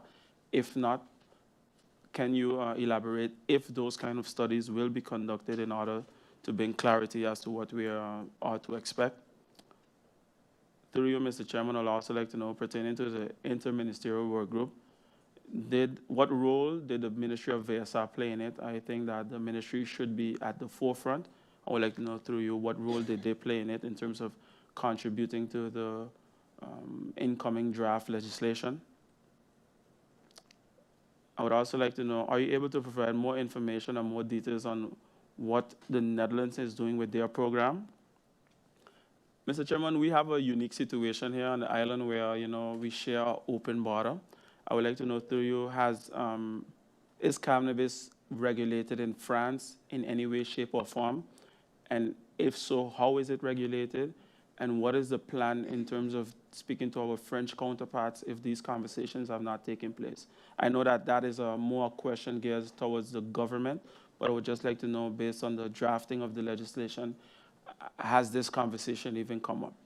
And if not, why not? And if it hasn't, is it the intention now to consider having that discussion? I also heard mention of land allocation to the farmers. I believe I saw that there were 19 farmers. How big is this land, and what is expected in terms of how big the land size will be per farmer? And I would also like to know what is expected in terms of their production, let's say maybe on a, I would want to say a monthly basis or bi-monthly basis. I'm not sure how the card is put in together in terms of Native Nation and the expectations from them.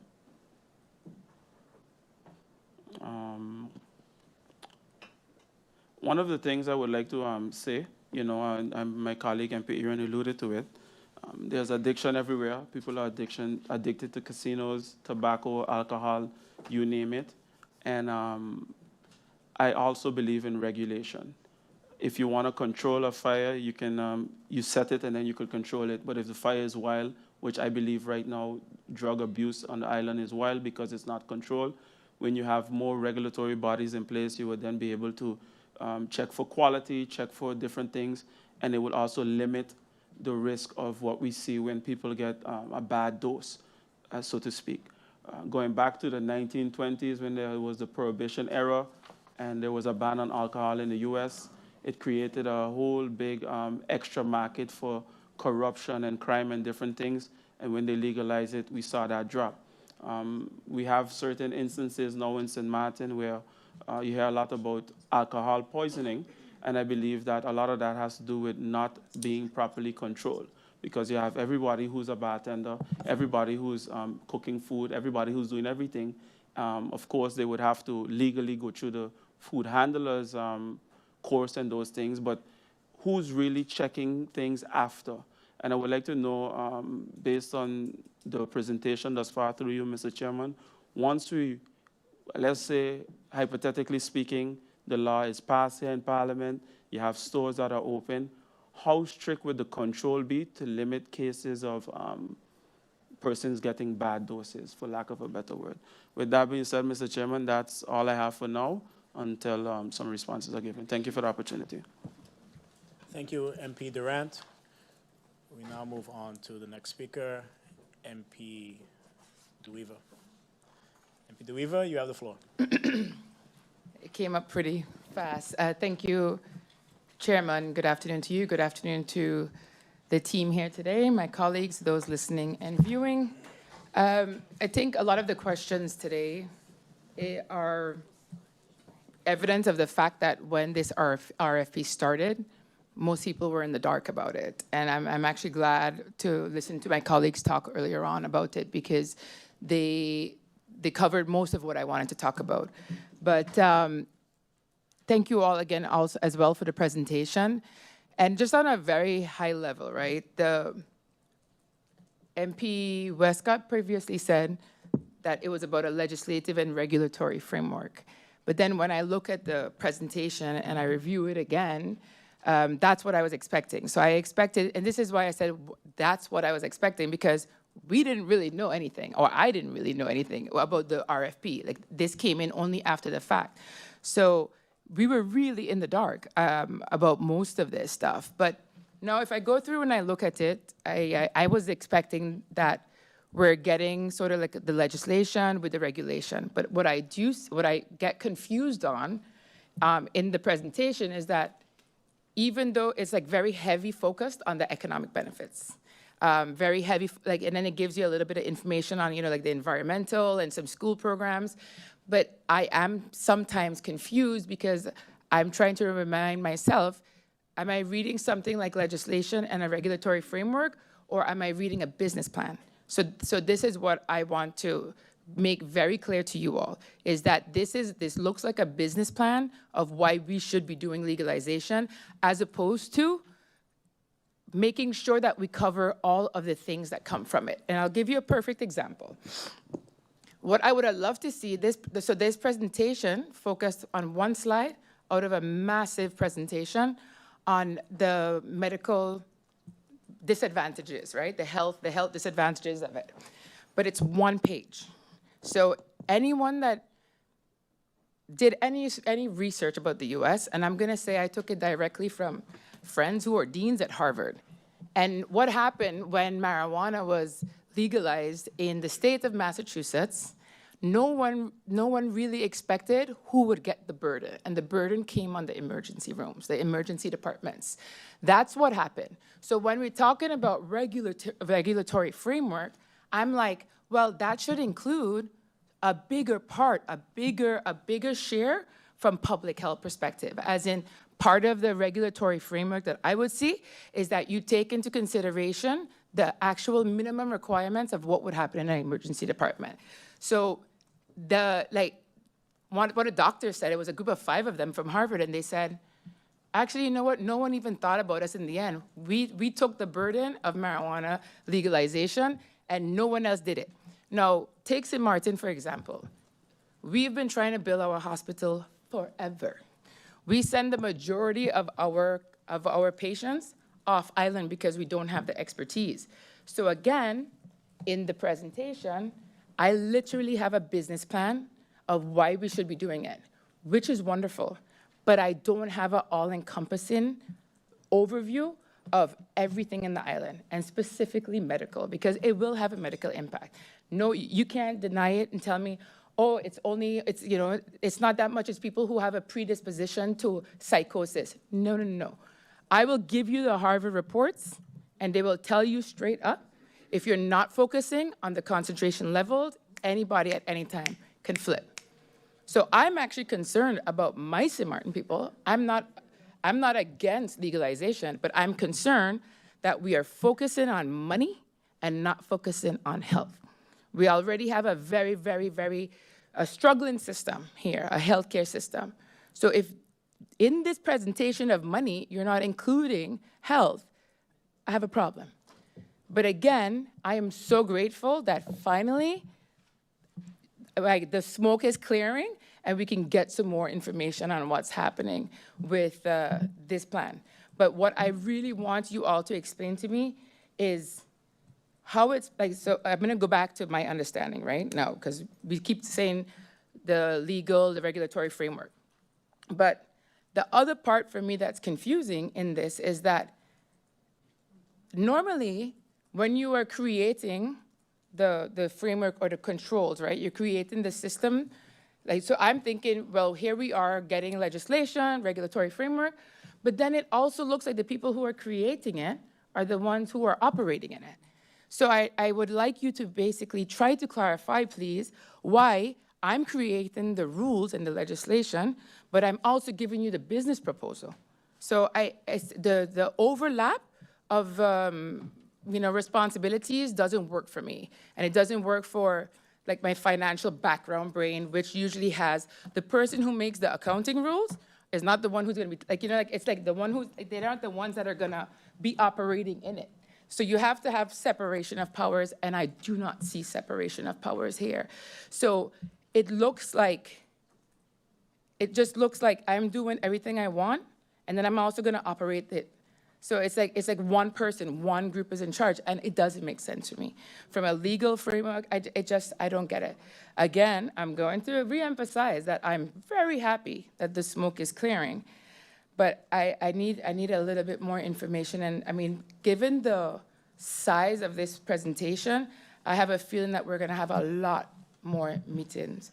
But I'm gonna emphasize that when you're presenting this, you gotta look at all the realities of our country. And the realities of our country is that we have a major medical issue. You cannot focus, I do not disagree with you, that marijuana is less than other opiates and other harder drugs. No, I'm not disclaiming this.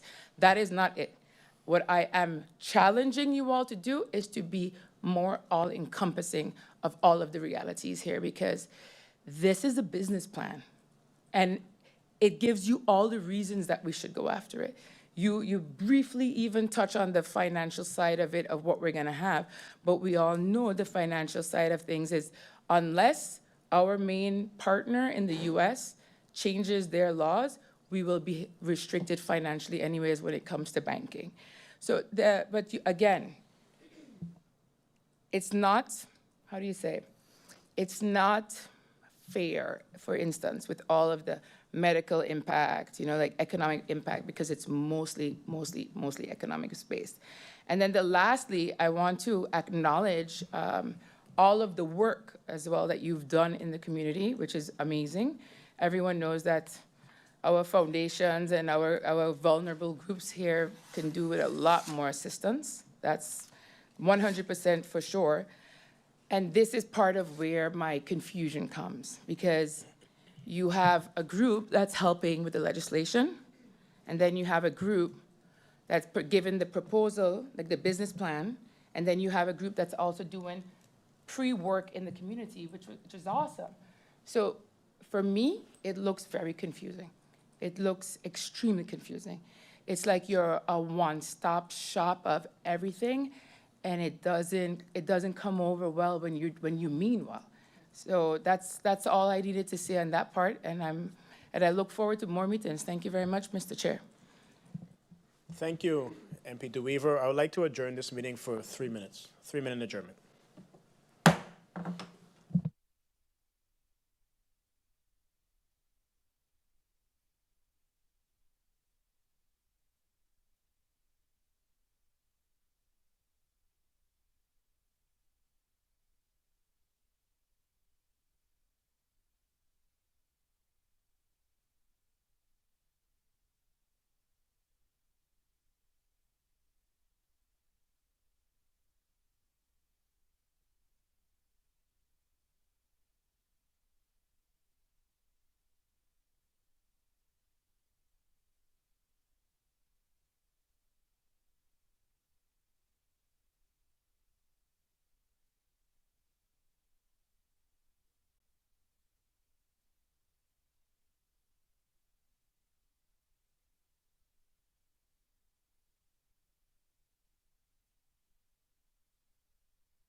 Good afternoon and welcome back to this committee meeting number 2 of CAFAH. We have just allowed the MPs to ask their questions pertaining to the presentation that was given to the representatives from Native Nations.